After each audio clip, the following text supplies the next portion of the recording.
देखो enzyme kinetics basically इस बात को डिस्क्राइब करता है कि अगर कोई एंजाइम कैटालाइज्ड रिएक्शंस है तो वो किस रेट से परफॉर्म होगा और कौन-कौन से फैक्टर उस रेट को जो है इन्फ्लुएंस करेगा। जिसको आप सिंपली मेंशन कर सकते हो the study of rate of enzyme catalyzed reaction and factor influencing the rate. The study of the rate of enzyme catalyzed reaction and factor influencing the rate, इनको आप बेसिकली डिस्क्राइब करते हो enzyme kinetics के तौर पर। अब देखो कभी-कभी क्या होता है कि कुछ रिलेटेड टर्म्स मेंशन होते हैं जैसे रेट ऑफ रिएक्शन, क्योंकि कभी-कभी ये कंफ्यूजन क्रिएट करता है क्या rate of reaction, velocity of reaction, rate of product formation, ये सबके मीनिंग सेम।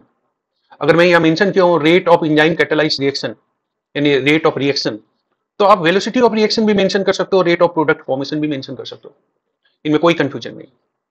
इसका मतलब ये हुआ कि आप प्रोडक्ट फॉर्मेशन के आधार पर जो है रेट को मेजर कर रहे हो। किस रेट से प्रोडक्ट का फॉर्मेशन होगा उसके आधार पर आप जो है रेट को जो है मेजर करते हो किसी एंजाइम कैटालाइज्ड रिएक्शन के दौरान। इसीलिए rate of reaction, velocity of reaction और रेट ऑफ प्रोडक्ट फॉर्मेशन, इन सबों का मीनिंग जो है सेम होगा। अब देखो जो एंजाइम कैटालाइज्ड रिएक्शंस का रेट है, जो वेलोसिटी है या प्रोडक्ट फॉर्मेशन का जो रेट है, वो बहुत सारे फैक्टर पे डिपेंड करता है। उनमें से एक फैक्टर है सबस्ट्रेट कंसंट्रेशन। अगर आप सबस्ट्रेट कंसंट्रेशन को चेंज करोगे तो रेट ऑफ रिएक्शन चेंज होगा, यानी वेलोसिटी ऑफ रिएक्शन चेंज होगा। या आप मेंशन कर सकते हो कि प्रोडक्ट फॉर्मेशन का रेट जो है वो चेंज होगा। और सबस्ट्रेट कंसंट्रेशन और रेट के बीच क्या रिलेशनशिप है उसको मैं आगे एक्सप्लेन करूंगा। सबसे पहले मैं एक एंजाइम कैटालाइज्ड रिएक्शंस को कंसीडर कर रहा हूं। इस एंजाइम कैटालाइज्ड रिएक्शंस के दौरान मैं सिंगल सबस्ट्रेट को यूज कर रहा हूं। अगर मैं सिंगल सबस्ट्रेट को अगर यूज कर रहा हूं तो सबस्ट्रेट को अगर मैं एस से डिनोट कर रहा हूं तो in the presence of enzyme ये प्रोडक्ट में कन्वर्ट हो रहा है। तो मैं इस कंडीशन में टर्म यूज करूंगा single substrate enzyme catalyzed reaction. अब देखो इस single substrate enzyme catalyzed reaction में जो एंजाइम का कंसंट्रेशन है उसको मैं कांस्टेंट रख रहा हूं, यानी एंजाइम के कंसंट्रेशन को मैं चेंज नहीं कर रहा हूं, बट सबस्ट्रेट के कंसंट्रेशन को चेंज कर रहा हूं। तो एंजाइम का कंसंट्रेशन जो है कांस्टेंट है और सबस्ट्रेट का कंसंट्रेशन को मैं चेंज कर रहा हूं, उसको इंक्रीज कर रहा हूं। अब रेट ऑफ रिएक्शंस जो है अगर चेंज होता है या वेलोसिटी ऑफ रिएक्शन चेंज होता है या प्रोडक्ट फॉर्मेशन का रेट चेंज होता है तो कैसे चेंज होगा। एक सिंपल सा केस को आप जो है अपने माइंड में लाओ। सपोज करो कि मैं रेट को मेजर कर रहा हूं 1 मिनट में, कि 1 मिनट में कितना सबस्ट्रेट प्रोडक्ट में कन्वर्ट हुआ। एंजाइम का कंसंट्रेशन को मैं फिक्स रखा हूं क्योंकि यहां मेंशन किया गया है एंजाइम का कंसंट्रेशन कांस्टेंट है। तो सपोज करो कि 1000 मॉलिक्यूल आप एंजाइम्स का कंसीडर कर रहे हो और सबस्ट्रेट का कंसंट्रेशन 0 कंसीडर कर रहे हो। सपोज सबस्ट्रेट नहीं प्रेजेंट, तो रेट ऑफ रिएक्शन क्या शो करोगे? 0 शो करोगे। There is no rate of reaction, क्योंकि जब सबस्ट्रेट है ही नहीं तो प्रोडक्ट का फॉर्मेशन नहीं हो सकता। तो इस कंडीशन में रेट ऑफ रिएक्शन 0 हो गया। अब अगर मान लो कि मैं उसी 1 मिनट में, क्योंकि मैं यूनिट टाइम कंसीडर कर रहा हूं 1 मिनट के तौर पर, एंजाइम का कंसंट्रेशन को सेम मैं मेंटेन किया हूं। अब सबस्ट्रेट को मैं ऐड किया, सपोज करो कि 200 सबस्ट्रेट मॉलिक्यूल को मैंने ऐड किया। अब इस कंडीशन में क्या होगा, इन जो 1000 मॉलिक्यूल एंजाइम्स के हैं उनमें से 200 एंजाइम मॉलिक्यूल्स 200 सबस्ट्रेट के साथ जो है ना कंबाइन करेगा और वो 200 सबस्ट्रेट प्रोडक्ट में कन्वर्ट होगा। इसका मतलब है कि आप रेट ऑफ रिएक्शंस के सर्टेन वैल्यू को शो करोगे। इसका मतलब ये वैल्यू जो है आप 0 से ज्यादा शो करोगे। तो मैं वैल्यू को मेंशन नहीं कर रहा हूं, बट आप रेट ऑफ रिएक्शन के सर्टेन वैल्यू को जो है शो करोगे। क्यों शो करोगे? कि उसी 1 मिनट में 1000 एंजाइम मॉलिक्यूल्स, उन 1000 एंजाइम मॉलिक्यूल्स में से 200 एंजाइम मॉलिक्यूल्स 200 सबस्ट्रेट के साथ बाइंड किया और 200 जो है प्रोडक्ट का फॉर्मेशन किया, क्योंकि सबस्ट्रेट प्रोडक्ट में कन्वर्ट हो गया। तो इसका मतलब है कि रिएक्शन जो है सर्टेन रेट से जो है ना यहाँ परफॉर्म हो रहा है। अब मैं उसी 1 मिनट में 1000 एंजाइम मॉलिक्यूल्स के प्रेजेंस में सबस्ट्रेट के कंसंट्रेशन को इंक्रीज कर रहा हूं। सपोज करो कि मैं सबस्ट्रेट का कंसंट्रेशन इंक्रीज करके 500 मॉलिक्यूल्स किया। अब इमेजिन करो out of the 1000 enzyme molecules 500 enzyme molecules 500 substrate के साथ कंबाइन करेगा उसी 1 मिनट के दौरान और प्रोडक्ट का फॉर्मेशन करेगा, यानी 500 प्रोडक्ट का जो ना फॉर्मेशन होगा। इसका मतलब है कि रेट ऑफ रिएक्शंस का जो ना सर्टेन वैल्यू होगा या रेट ऑफ प्रोडक्ट फॉर्मेशन का सर्टेन जो ना वैल्यू आप शो कर रहे हो। अब मैं उसी 1 मिनट के ड्यूरेशन में 1000 एंजाइम मॉलिक्यूल्स मैंने 1000 सबस्ट्रेट मॉलिक्यूल्स को जो है ऐड किया। इसका मतलब है कि 1000 प्रोडक्ट का फॉर्मेशन हुआ उसी 1 मिनट के दौरान। इस समय आप रेट ऑफ रिएक्शन का सर्टेन वैल्यू शो करोगे और ये वैल्यू सबसे ज्यादा आप कंसीडर करोगे क्योंकि जितने भी एंजाइम मॉलिक्यूल्स थे वो सारे एंजाइम मॉलिक्यूल्स सबस्ट्रेट के साथ कंबाइन किया और उस 1 मिनट ड्यूरेशन में उन्हें प्रोडक्ट में कन्वर्ट कर दिया। इसका मतलब है कि आप यहाँ 1000 प्रोडक्ट का फॉर्मेशन शो कर रहे हो और अगर 1000 प्रोडक्ट का फॉर्मेशन शो कर रहे हो तो ये प्रोडक्ट फॉर्मेशन का जो रेट आप कंसीडर करोगे इसको मैक्सिमम कंसीडर करोगे। तो मैक्सिमम कंसीडर करोगे तो आप उसको वी मैक्स से रिप्रेजेंट कर सकते हो क्योंकि आप मैक्सिमम नंबर ऑफ प्रोडक्ट का फॉर्मेशन जो है इस पर्टिकुलर सिचुएशन में शो कर रहा हो तो मैं रेट ऑफ रिएक्शन को वी मैक्स से रिप्रेजेंट करूंगा। अब सपोज करो कि मैं उसी 1 मिनट के ड्यूरेशन में जहां 1000 एंजाइम मॉलिक्यूल्स प्रेजेंट था अब मैंने जो है 1500 सबस्ट्रेट मॉलिक्यूल को ऐड किया बट उस 1 मिनट के दौरान चूंकि 1000 एंजाइम मॉलिक्यूल्स हैं तो वो 1000 सबस्ट्रेट मॉलिक्यूल के साथ ही मैक्सिमम बाइंडिंग जो है शो कर सकता है। इसका मतलब है कि जो प्रोडक्ट का जो फॉर्मेशन होगा वो प्रोडक्ट का जो फॉर्मेशन आप शो करोगे वो 1000 ही शो करोगे जबकि आपने सबस्ट्रेट का कंसेंट्रेशन 1500 रखा है but total number of enzyme molecules तो 1000 है। तो उस 1 मिनट के ड्यूरेशन में 1000 एंजाइम मॉलिक्यूल से 1000 सबस्ट्रेट ही तो बाइंडिंग शो करेगा और सबस्ट्रेट अगर बाइंडिंग शो करेगा तो सबस्ट्रेट प्रोडक्ट में कन्वर्ट होगा। तो कितना प्रोडक्ट का फॉर्मेशन होगा तो उस 1 मिनट के दौरान 1000 प्रोडक्ट का ही फॉर्मेशन होगा।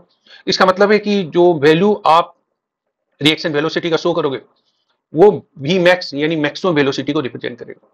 अब चाहे सबस्ट्रेट कंसेंट्रेशन को आप फर्दर इंक्रीज भी करो रेट ऑफ रिएक्शन चेंज नहीं होगा।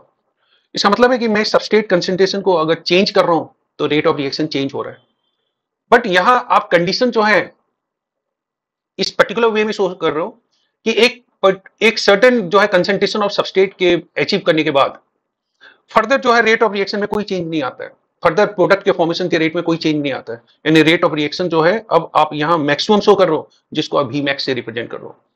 तो जब सबस्ट्रेट कंसेंट्रेशन जीरो था तो रेट ऑफ रिएक्शन जीरो था। क्यों रेट ऑफ रिएक्शन जीरो था? क्योंकि प्रोडक्ट का फॉर्मेशन नहीं हो रहा था। इसका मतलब है कि रेट ऑफ प्रोडक्ट फॉर्मेशन और रेट ऑफ रिएक्शन दोनों का मीनिंग जो है सेम है।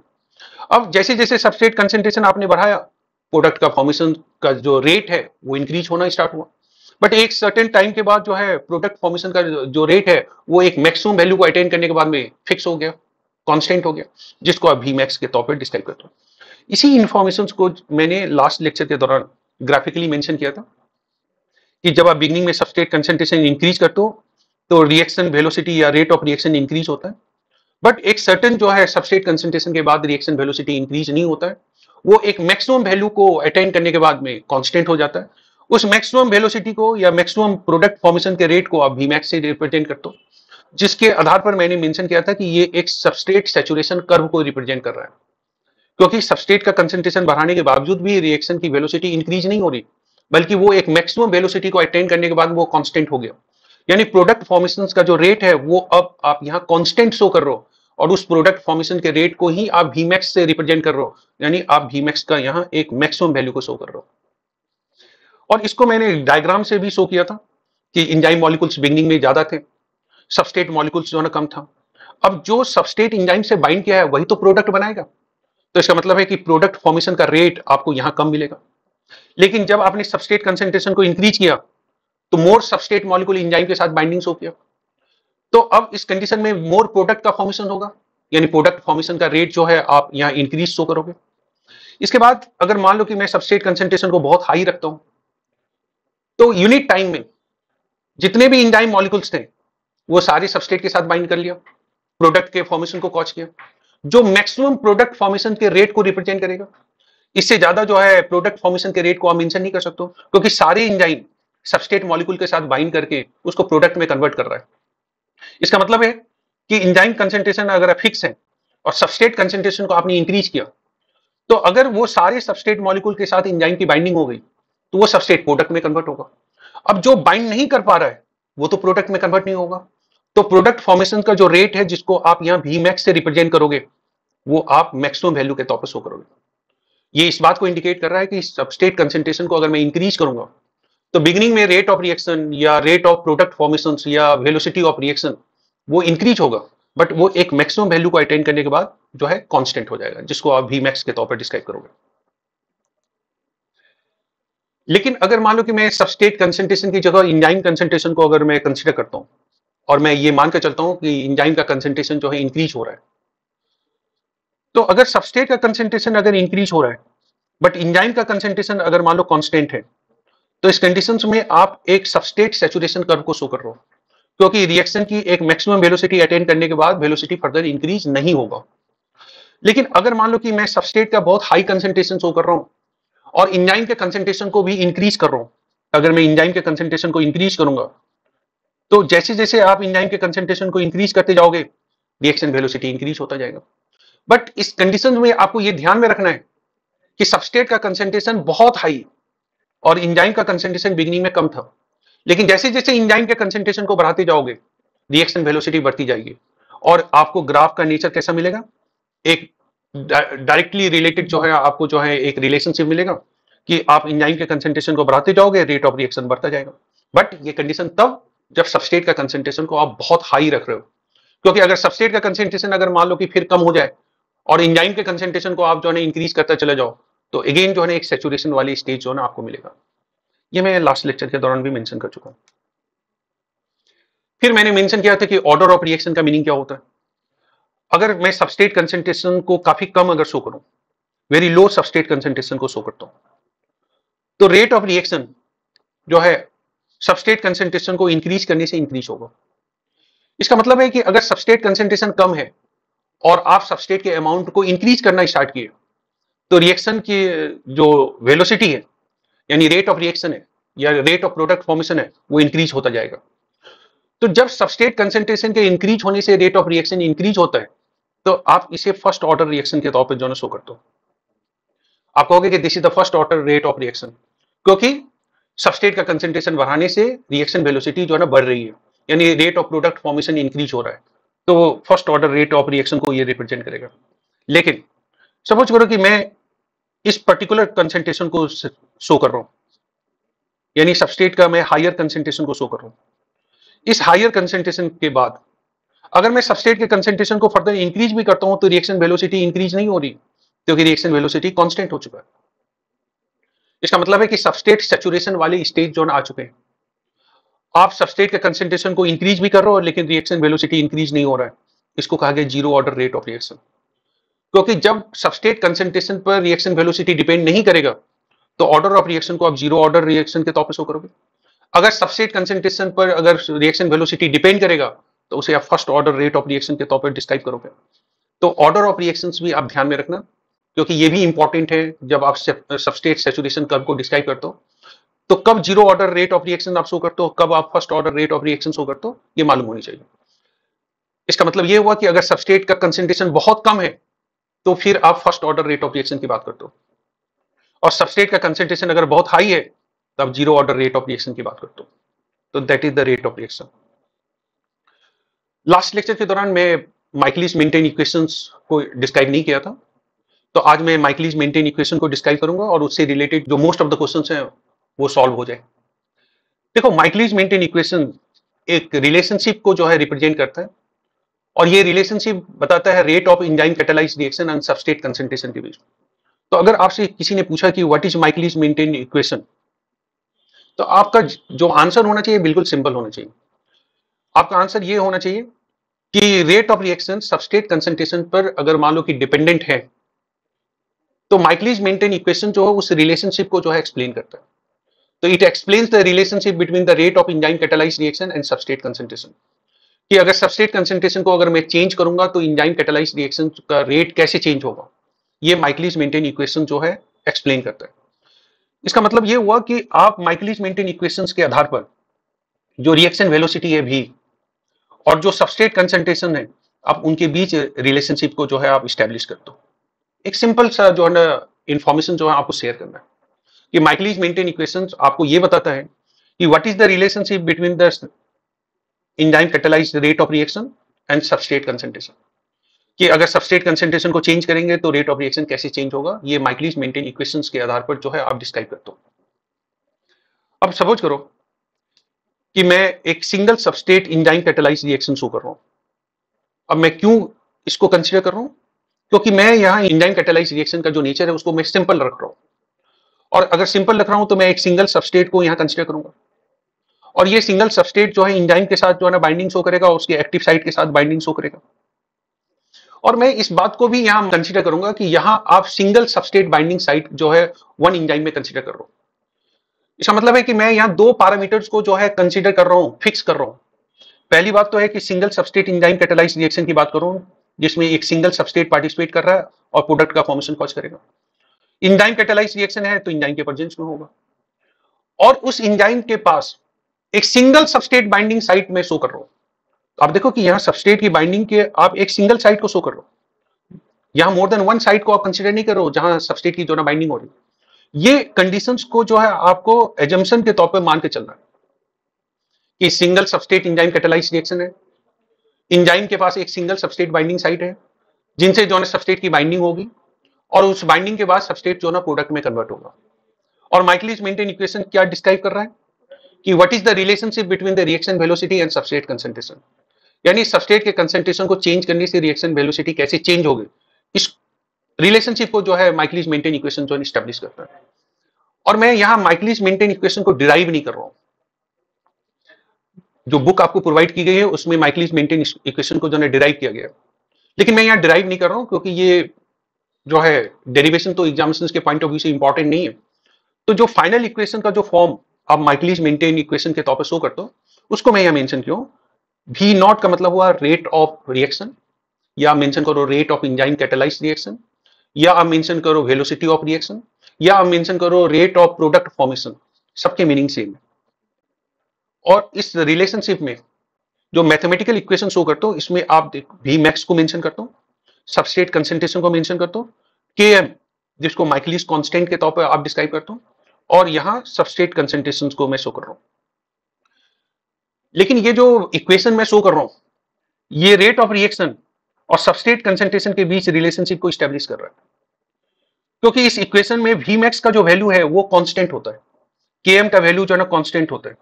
इसका मतलब है कि reaction velocity V not substrate concentration पे डिपेंड करेगा। अब क्वेश्चन है कि सबस्ट्रेट कंसंट्रेशन को अगर मैं इंक्रीज करता हूं तो क्या रिएक्शन वेलोसिटी इंक्रीज होगी, क्या सबस्ट्रेट कंसंट्रेशन को डिक्रीज करता हूं तो क्या रिएक्शन वेलोसिटी डिक्रीज होगी। इस रिलेशनशिप को ही माइकलिस मेंटेन इक्वेशंस के आधार पर जो आप डिस्क्राइब करते हो। तो ये बात क्लियर है कि what is Michaelis Menten equation? Yes, sir. It defines the relationship between the rate of enzyme catalyzed reaction on substrate concentration, कि अगर सबस्ट्रेट के कंसंट्रेशन को आप चेंज करते हो तो रिएक्शन वेलोसिटी कैसे चेंज होगी। तो माइकलिस मेंटेन इक्वेशन इस बात को डिफाइन करता है कि what is the relationship between the enzyme catalyzed reaction rate and substrate concentration, यानी अगर मैं सबस्ट्रेट कंसंट्रेशन को चेंज करता हूं तो रिएक्शन वेलोसिटी या रेट ऑफ रिएक्शन कैसे चेंज होगा। बट इसके लिए एजम्पशंस के तौर पे मैं क्या कंसीडर कर रहा हूं, तो मैं यहाँ एजम्पशन के तौर पे मान के चल रहा हूं कि there is a single substrate enzyme catalyzed reaction, जिस रिएक्शन के दौरान एक सिंगल सबस्ट्रेट जो ना पार्टिसिपेट कर रहा है और एंजाइम के प्रेजेंस में ये प्रोडक्ट में कन्वर्ट हो रहा है, और इस एंजाइम के पास एक सिंगल सबस्ट्रेट बाइंडिंग साइट जो ना प्रेजेंट, आप more than one substrate binding site आप पर एंजाइम कंसीडर नहीं कर रहे हो। और ऐसे कंडीशन में रिएक्शन वेलोसिटी या रेट ऑफ रिएक्शन जो है वो डिपेंड करता है सबस्ट्रेट कंसंट्रेशन पर, लेकिन इस इक्वेशन में मैं Vmax शो क्यों, Km शो क्यों। और नॉर्मली क्या होता है किसी पर्टिकुलर रिएक्शन के दौरान Vmax का वैल्यू कांस्टेंट होता है, Km का वैल्यू कांस्टेंट होता है। इसका मतलब है कि V नॉट का वैल्यू डिपेंडेंट किस पर है, सबस्ट्रेट कंसंट्रेशन पर। अगर सबस्ट्रेट कंसंट्रेशन को मैं चेंज करूंगा तो रिएक्शन वेलोसिटी चेंज होगा। अब इस पर्टिकुलर जो है इक्वेशन में Vmax है, Km है, अब इन इंफॉर्मेशन को जो है फाइंड आउट करते हैं। देखो जब भी आप किसी एंजाइम कैटालाइज्ड रिएक्शंस को जो है डिस्क्राइब करते हो तो वहां सबस्ट्रेट और प्रोडक्ट आप इन दोनों को मेंशन करते हो। अब जैसे मान लो कि मैं एक इक्वेशन शो कर रहा हूं, एंजाइम मॉलिक्यूल सबस्ट्रेट के साथ बाइंडिंग शो किया, एंजाइम सबस्ट्रेट कॉम्प्लेक्स का फॉर्मेशन किया, और उस एंजाइम सबस्ट्रेट कॉम्प्लेक्स के फॉर्मेशन के बाद सबस्ट्रेट जो है वो प्रोडक्ट में कन्वर्ट हुआ, और बाद में वो प्रोडक्ट एंजाइम से डिसोसिएट हो गया। तो नॉर्मली आप जब इक्वेशन को मेंशन करते हो तो इस पर्टिकुलर फॉर्म में मेंशन करते हो कि एंजाइम सबस्ट्रेट के साथ जो ना बाइंडिंग शो करेगा, एंजाइम सबस्ट्रेट कॉम्प्लेक्स का फॉर्मेशन करेगा, उस कॉम्प्लेक्स के फॉर्मेशन के बाद सबस्ट्रेट प्रोडक्ट में कन्वर्ट होगा, और फिर प्रोडक्ट के फॉर्मेशन के साथ ही एंजाइम और प्रोडक्ट एक दूसरे से डिसोसिएट हो जाएगा। बट कुछ बुक्स में आपने देखा होगा कि ये पर्टिकुलर इक्वेशन इस फॉर्म में भी लिखा जाता है, एंजाइम सबस्ट्रेट के साथ बाइंडिंग शो किया। अगर मैं इसको एक रिवर्सिबल रिएक्शन के तौर पर शो कर रहा हूं तो इंजाइम सबस्ट्रेट कॉम्प्लेक्स का फॉर्मेशन हुआ। फिर ये सबस्ट्रेट जो है प्रोडक्ट में कन्वर्ट हुआ, तो जब ये प्रोडक्ट में कन्वर्ट हुआ तो इंजाइम प्रोडक्ट कॉम्प्लेक्स को शो करोगे। फिर जब ये इंजाइम प्रोडक्ट कॉम्प्लेक्स का फॉर्मेशन हो गया तो उसके बाद इंजाइम और प्रोडक्ट एक दूसरे से सेपरेट हो गया। तो आप इस पर्टिकुलर मैनर में भी जो है इक्वेशन को मेंशन कर सकते हो, या आप इस पर्टिकुलर वे में भी इक्वेशन को मेंशन कर सकते हो। अब अगर मान लो कि मैं अगर इस डायरेक्शन में अगर मूव कर रहा हूं, इस डायरेक्शन में मूव कर रहा हूं, तो मैं इसे सबस्ट्रेट कंसीडर करूंगा और इसको प्रोडक्ट कंसीडर करूंगा। अब पहले डायरेक्शन को चेक करो। मैं अगर ये फॉरवर्ड डायरेक्शन की अगर बात कर रहा हूं तो ये इंजाइम ये सबस्ट्रेट के तौर पे काम करेगा जो इंजाइम के साथ बाउंड है, और ये प्रोडक्ट के तौर पे आप कंसीडर करोगे। लेकिन अगर मान लो कि मैं इस पर्टिकुलर डायरेक्शन में अगर रिएक्शंस को अगर मैं कंसीडर करूं, डायरेक्शन को अपोजिट कर दूं, फॉरवर्ड नहीं करके बैकवर्ड डायरेक्शंस को अगर शो करूं, तो मैं इनको क्या मानूंगा, मैं सबस्ट्रेट मानूंगा, और इनको क्या मानूंगा, तो प्रोडक्ट मानूंगा। तो सबस्ट्रेट कौन होगा, प्रोडक्ट कौन होगा, वो डायरेक्शन ऑफ रिएक्शंस के आधार पर ही आप डिसाइड कर सकते हो। अब अगर मान लो कि मैं इन्हें सबस्ट्रेट मान रहा हूं और इसे प्रोडक्ट के तौर पर कंसीडर कर रहा हूं, इसका मतलब मैं फॉरवर्ड रिएक्शन की बात कर रहा हूं। लेकिन अगर मैं बैकवर्ड रिएक्शन की बात करूं तो ये सबस्ट्रेट हो जाएगा और फिर ये प्रोडक्ट के तौर पे काम करेगा। यहां तक क्लियर है? Yes, sir. और इंजाइम और सबस्ट्रेट किस रेट से इंजाइम सबस्ट्रेट कॉम्प्लेक्स का फॉर्मेशन करता है उसको आप एक रेट कांस्टेंट से रिप्रेजेंट कर रहे हो, और ये रेट कांस्टेंट को मैं K1 से डिनोट किया हूं। और K1 क्या बताता है, rate constant for the formation of enzyme substrate complex. यानी किस रेट से इंजाइम सबस्ट्रेट कॉम्प्लेक्स का फॉर्मेशन हो रहा है वो रेट कांस्टेंट K1 के द्वारा आप रिप्रेजेंट कर रहे हो। K-1 किस रेट से इंजाइम सबस्ट्रेट कॉम्प्लेक्स डिसोसिएट होकर इंजाइम और सबस्ट्रेट को जो है जनरेट कर रहा है, उसको आप रेट कांस्टेंट K-1 से रिप्रेजेंट कर रहे हो। इसका मतलब ये हुआ कि अगर मैं K1 की बात कर रहा हूं, यानी रेट कांस्टेंट अगर मैं K1 को अगर मैं मेंशन कर रहा हूं, तो ये आपको ये बताता है कि किस रेट से इंजाइम और सबस्ट्रेट कंबाइन करके इंजाइम सबस्ट्रेट कॉम्प्लेक्स का फॉर्मेशन कर रहा है। और अगर मैं K-1 की बात करूं तो ये रेट कांस्टेंट आपको ये बताता है कि किस रेट से इंजाइम सबस्ट्रेट कॉम्प्लेक्स डिसोसिएट होकर सबस्ट्रेट और इंजाइम का फॉर्मेशन कर रहा है। उसी तरह से अगर मैं K2 को अगर कंसीडर करूं तो मैं ये बताऊंगा कि किस रेट से इंजाइम सबस्ट्रेट कॉम्प्लेक्स जो है प्रोडक्ट का फॉर्मेशन जो है कॉज कर रहा है। और अगर मैं K-2 की बात करूं तो मैं कहूंगा कि किस रेट से जो इंजाइम है वो उस प्रोडक्ट के साथ कंबाइन करके उस प्रोडक्ट को सबस्ट्रेट के तौर पर जो है ना कंसीडर करके इंजाइम प्रोडक्ट कॉम्प्लेक्स का जो है फॉर्मेशन कर रहा है। क्योंकि अगर मैं अपोजिट डायरेक्शन में अगर मूव करता हूं तो ये सबस्ट्रेट के तौर पे कंसीडर नहीं होगा, ये प्रोडक्ट के तौर पे कंसीडर होगा। तो ये बिल्कुल आपके माइंड में रहे कि जिसे आप सबस्ट्रेट कंसीडर कर रहे हो वो प्रोडक्ट के तौर पे भी काम कर सकता है depending on the direction of reaction. Michaelis Menten equation के दौरान होता क्या है कि हम लोग कुछ एजम्पशंस को जो है ना फॉलो करते हैं, और एजम्पशन को इस पर्टिकुलर वे में हम लोग फॉलो कर रहे हैं कि K1 को अगर मैं मेंशन कर रहा हूं तो rate constant of the enzyme substrate complex का जो फॉर्मेशंस है उसको रिप्रेजेंट कर रहा है। K-1 किस रेट से इंजाइम सबस्ट्रेट कॉम्प्लेक्स जो है डिसोसिएट होकर के इंजाइम और सबस्ट्रेट को जो है जनरेट कर रहा है। K2 rate constant of the product formation, किस रेट से जो है प्रोडक्ट का फॉर्मेशन हो रहा है। और देखो मैं यहां K-2 को निग्लिजिबल मान रहा हूं। अगर मैं K-2 को निग्लिजिबल मान रहा हूं तो इसका मतलब है कि ये इंजाइम इस पर्टिकुलर प्रोडक्ट को सबस्ट्रेट के तौर पे यूज नहीं करेगा और वो इस कॉम्प्लेक्स का फॉर्मेशन को जो ना कॉज नहीं करेगा। क्योंकि मैं K-2 को निग्लिजिबल अगर मान रहा हूं तो रेट कांस्टेंट ऑफ जो इंजाइम के साथ ये प्रोडक्ट अगर सबस्ट्रेट के तौर पे कंबाइन करके अगर इनका फॉर्मेशन कर रहा है तो उसको आप K-2 से जो ना रिप्रेजेंट कर रहे हो। लेकिन मैं इस कंडीशन में K-2 को क्या मान रहा हूं, निग्लिजिबल। इसलिए मैं यहां सिर्फ जो है K2 की बात कर रहा हूं। ये कुछ एजम्पशंस हैं जिसको आपको माइकलिस मेंटेन इक्वेशंस को डिराइव करते समय फॉलो करना पड़ता है। तो K1 rate constant of the enzyme substrate complex formation, K-1 the rate constant जिस रेट के आधार पर इंजाइम सबस्ट्रेट जो है एक दूसरे से डिसोसिएट हो रहा है। K2 rate constant for the product formation, और मैं K-2 को जो है यहां निग्लिजिबल मान रहा हूं। इसका मतलब है कि जो यहां प्रोडक्ट बन रहा है वो प्रोडक्ट अगेन जो है इंजाइम के साथ सबस्ट्रेट के तौर पे बाइंडिंग नहीं परफॉर्म करेगा, क्योंकि प्रोडक्ट के फॉर्मेशन के बाद ये प्रोडक्ट यहां से डिसोसिएट हो जाएगा। जब ये प्रोडक्ट नहीं होगा तो फिर वो इंजाइम के साथ बाइंडिंग नहीं शो करेगा और इंजाइम जो है सबस्ट्रेट कॉम्प्लेक्स को वापस जो है ना वो जनरेट नहीं करेगा। यहां तक क्लियर है? Yes, Yes, sir. sir. देखो, Michaelis Menten equation certain assumption पर बेस्ड है और मैं यहाँ 3 एजम्पशंस को मेंशन कर रहा हूँ क्योंकि माइकलिस मेंटेन इक्वेशंस के दौरान आप इस बात को कंसीडर करते हो कि there is a very high concentration of the substrate, क्योंकि जिस इक्वेशंस को मैंने डिराइव किया था, मेंशन किया हूं, ये इक्वेशन सर्टेन एजम्पशन पर जो है बेस्ड है। पहला एजम्पशन ये है कि जो सबस्ट्रेट का कंसंट्रेशन है वो बहुत ही ज्यादा है, तो there is a very high concentration of the substrate, ये फर्स्ट एजम्पशन। दूसरा एजम्पशन क्या है कि the rate of formation of enzyme substrate complex और rate of breakdown of the enzyme substrate complex ये बिल्कुल जो है सेम है, यानी रेट कांस्टेंट K1 का वैल्यू और रेट कांस्टेंट K-1 का वैल्यू आप बिल्कुल सेम शो कर रहे हो, क्योंकि जिस रेट से जो है एंजाइम सबस्ट्रेट कॉम्प्लेक्स का फॉर्मेशन हो रहा है उसी रेट से एंजाइम सबस्ट्रेट कॉम्प्लेक्स का ब्रेकडाउन भी हो रहा है। इसको कहा जाता है स्टेडी स्टेट एजम्पशन और इसको नॉर्मली लिखा जाता है change in the enzyme substrate concentration with respect to time dt equal to 0, क्योंकि जो वैल्यू आप रेट कांस्टेंट K1 का शो कर रहे हो वही वैल्यू आप रेट कांस्टेंट K-1 का शो कर रहे हो। इसका मतलब है कि जिस रेट से एंजाइम सबस्ट्रेट कॉम्प्लेक्स का फॉर्मेशन हो रहा है उसी रेट से एंजाइम सबस्ट्रेट कॉम्प्लेक्स का ब्रेकडाउन भी हो रहा है। इसको आप कहते हो स्टेडी स्टेट एजम्पशन, जिसको आप मैथमेटिकली मेंशन कर सकते हो change in the enzyme substrate complex with respect to the time is equal to 0। और एक और एजम्पशन हम लोग क्या फॉलो कर रहे हैं कि जो प्रोडक्ट इस रिएक्शन के दौरान जो है ना सिंथेसाइज्ड हो रहा है उसका एक्यूमुलेशन नहीं हो रहा है। अगर वो उसका एक्यूमुलेशन नहीं हो रहा है तो इसका मतलब है कि वो सबस्ट्रेट के तौर पर फिर से एंजाइम के साथ बाइंडिंग नहीं शो कर पाएगा। तो very little accumulation of the product, so the formation of enzyme substrate complex from enzyme and product is negligible।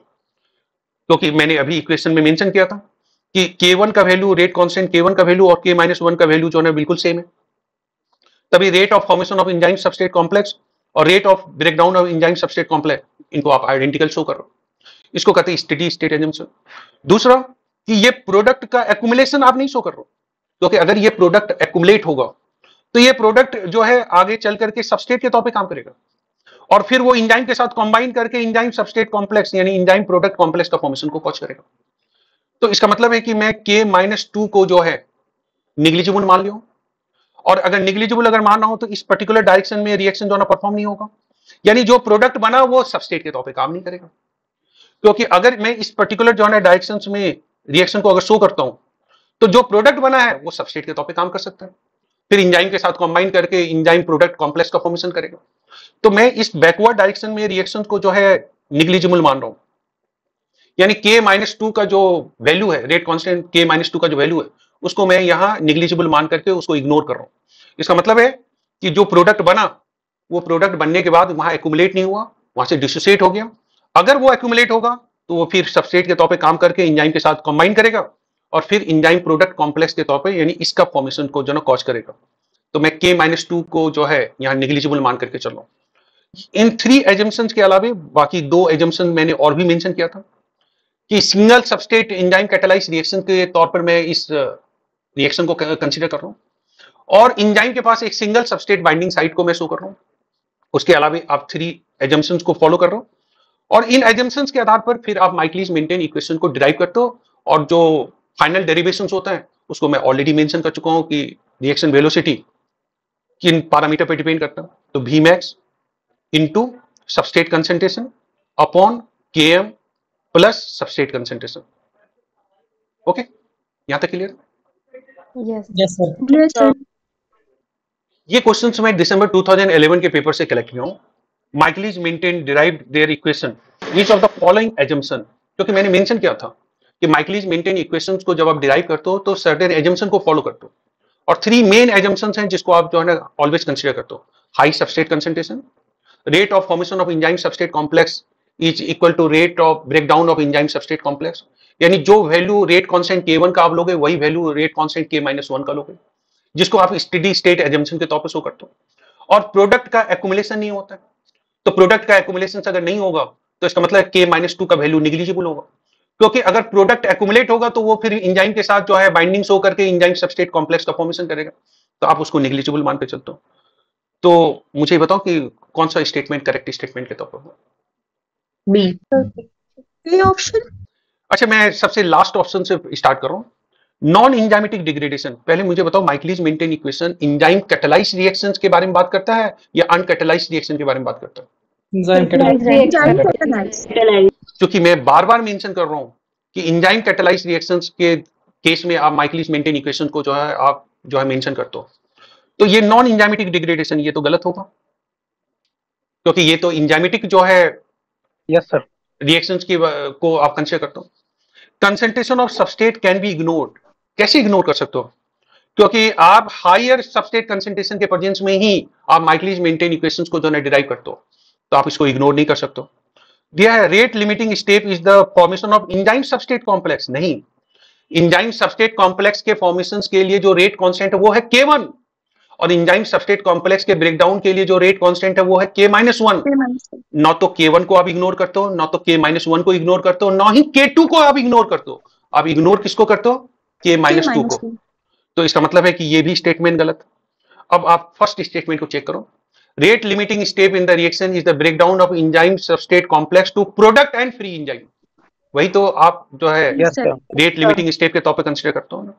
तो फर्स्ट स्टेटमेंट जो है ना करेक्ट स्टेटमेंट।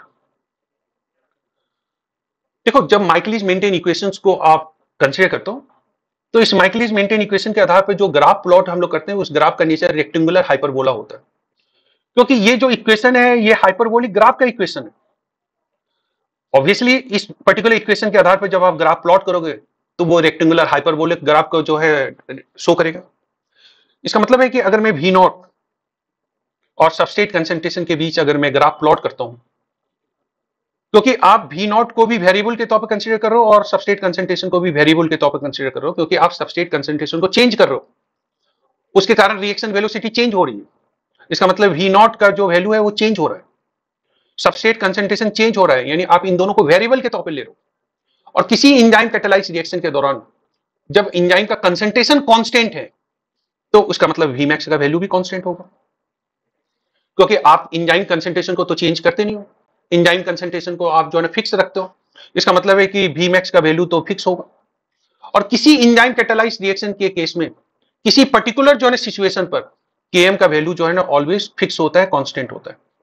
इसका मतलब Vmax भी कांस्टेंट है क्योंकि इंजाइम का कंसंट्रेशन कांस्टेंट है, Km का वैल्यू भी कांस्टेंट है क्योंकि किसी इंजाइम कैटालाइज्ड रिएक्शंस के केस में किसी पर्टिकुलर कंडीशन में Km का वैल्यू आप ऑलवेज कांस्टेंट शो करते हो। तो वेरिएबल के तौर पर यहाँ सबस्ट्रेट कंसंट्रेशन है और रिएक्शन वेलोसिटी है। अब है कि मैं इन दोनों वेरिएबल के बीच अगर मैं ग्राफ प्लॉट करूं और सबस्ट्रेट कंसंट्रेशन को एक्स एक्सिस पर रखूं और रिएक्शन वेलोसिटी को वाई एक्सिस पर रखूं, तो हमें ग्राफ का नेचर क्या मिलेगा? हाइपरबोलिक, क्योंकि this is the equation for the hyperbolic graph. तो आप जब ग्राफ को शो करते हो तो आप सबस्ट्रेट सैचुरेशन कर्व की बात करते हो, यानी रेक्टेंगुलर हाइपरबोलिक ग्राफ आप शो करते हो, जिसमें रिएक्शन वेलोसिटी को मैक्सिमम शो करते हो Vmax से, और सबस्ट्रेट कंसंट्रेशन को अगर मैं एक्स एक्सिस पर जो है मेंशन कर रहा हूं और वाई एक्सिस पर रिएक्शन वेलोसिटी को अगर मेंशन करूंगा, तो बिगिनिंग में सबस्ट्रेट कंसंट्रेशन को इंक्रीज करने से रिएक्शन वेलोसिटी इंक्रीज होगी, बट एक पर्टिकुलर सबस्ट्रेट कंसंट्रेशन के बाद रिएक्शन वेलोसिटी फर्दर इंक्रीज नहीं होगा।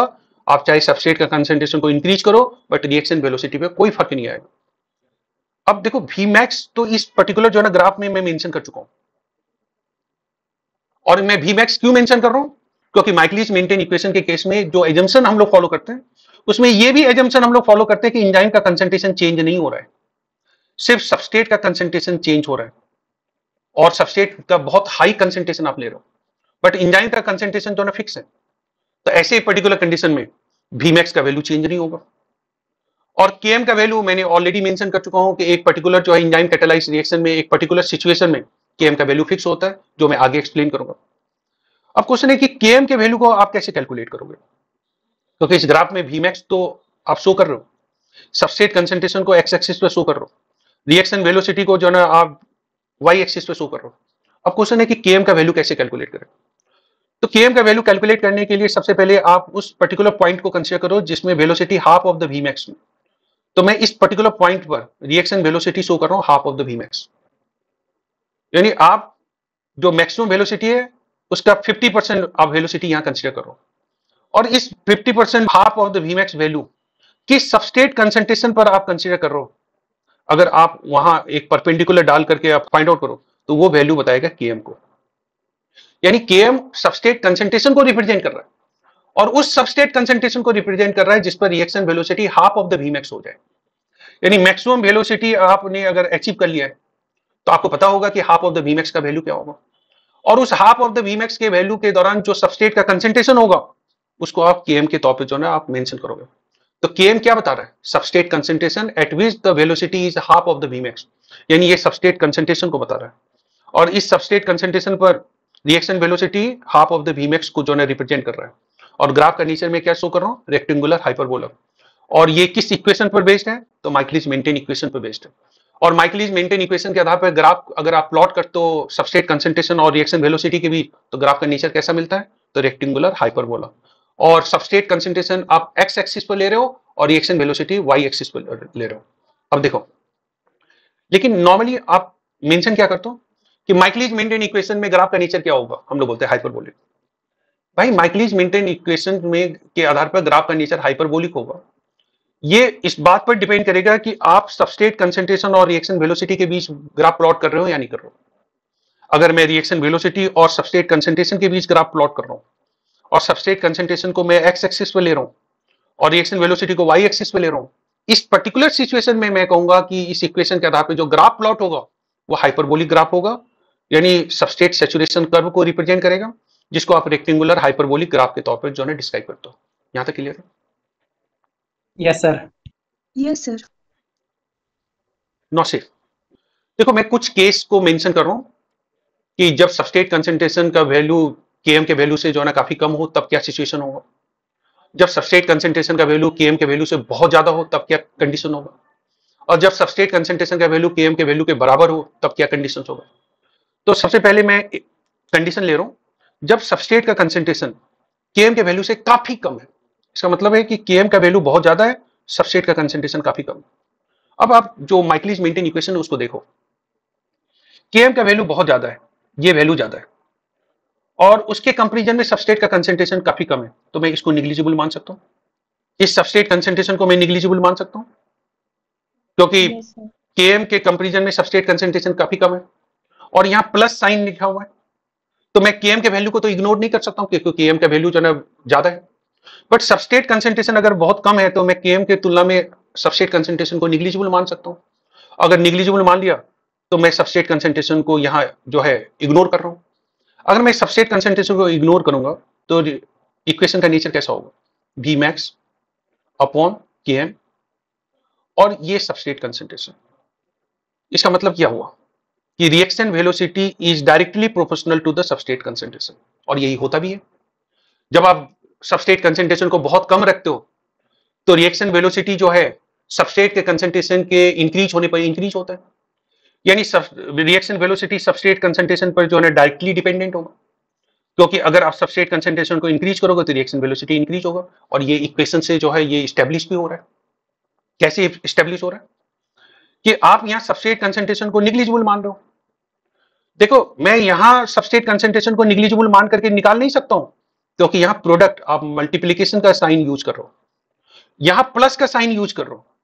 तो अगर सबस्ट्रेट कंसंट्रेशन Km के वैल्यू से काफी कम है तो मैं सबस्ट्रेट कंसंट्रेशन को निग्लिजिबल मान सकता हूं Km के कंपैरिजन में, और निग्लिजिबल मान लिया तो इसका मतलब है कि मैंने इसको इग्नोर कर दिया। तो ऐसे कंडीशन में Vmax upon Km into substrate concentration आप शो कर रहा हूं, तो मैं इस कंडीशन में बोल सकता हूं कि reaction velocity is directly proportional to the substrate concentration.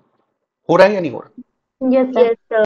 और ये बात हम लोग पहले भी मेंशन कर चुके हैं कि जब सबस्ट्रेट कंसंट्रेशन कम होता है तो उस कंडीशन में जब आप सबस्ट्रेट कंसंट्रेशन को इंक्रीज करते हो तो रिएक्शन वेलोसिटी इंक्रीज होती है, यानी रिएक्शन वेलोसिटी डायरेक्टली प्रोपोर्शनल है सबस्ट्रेट कंसंट्रेशन के। आप सबस्ट्रेट कंसंट्रेशन को बढ़ाओगे तो रिएक्शन वेलोसिटी बढ़ेगी। ये पार्ट क्लियर है? Yes sir.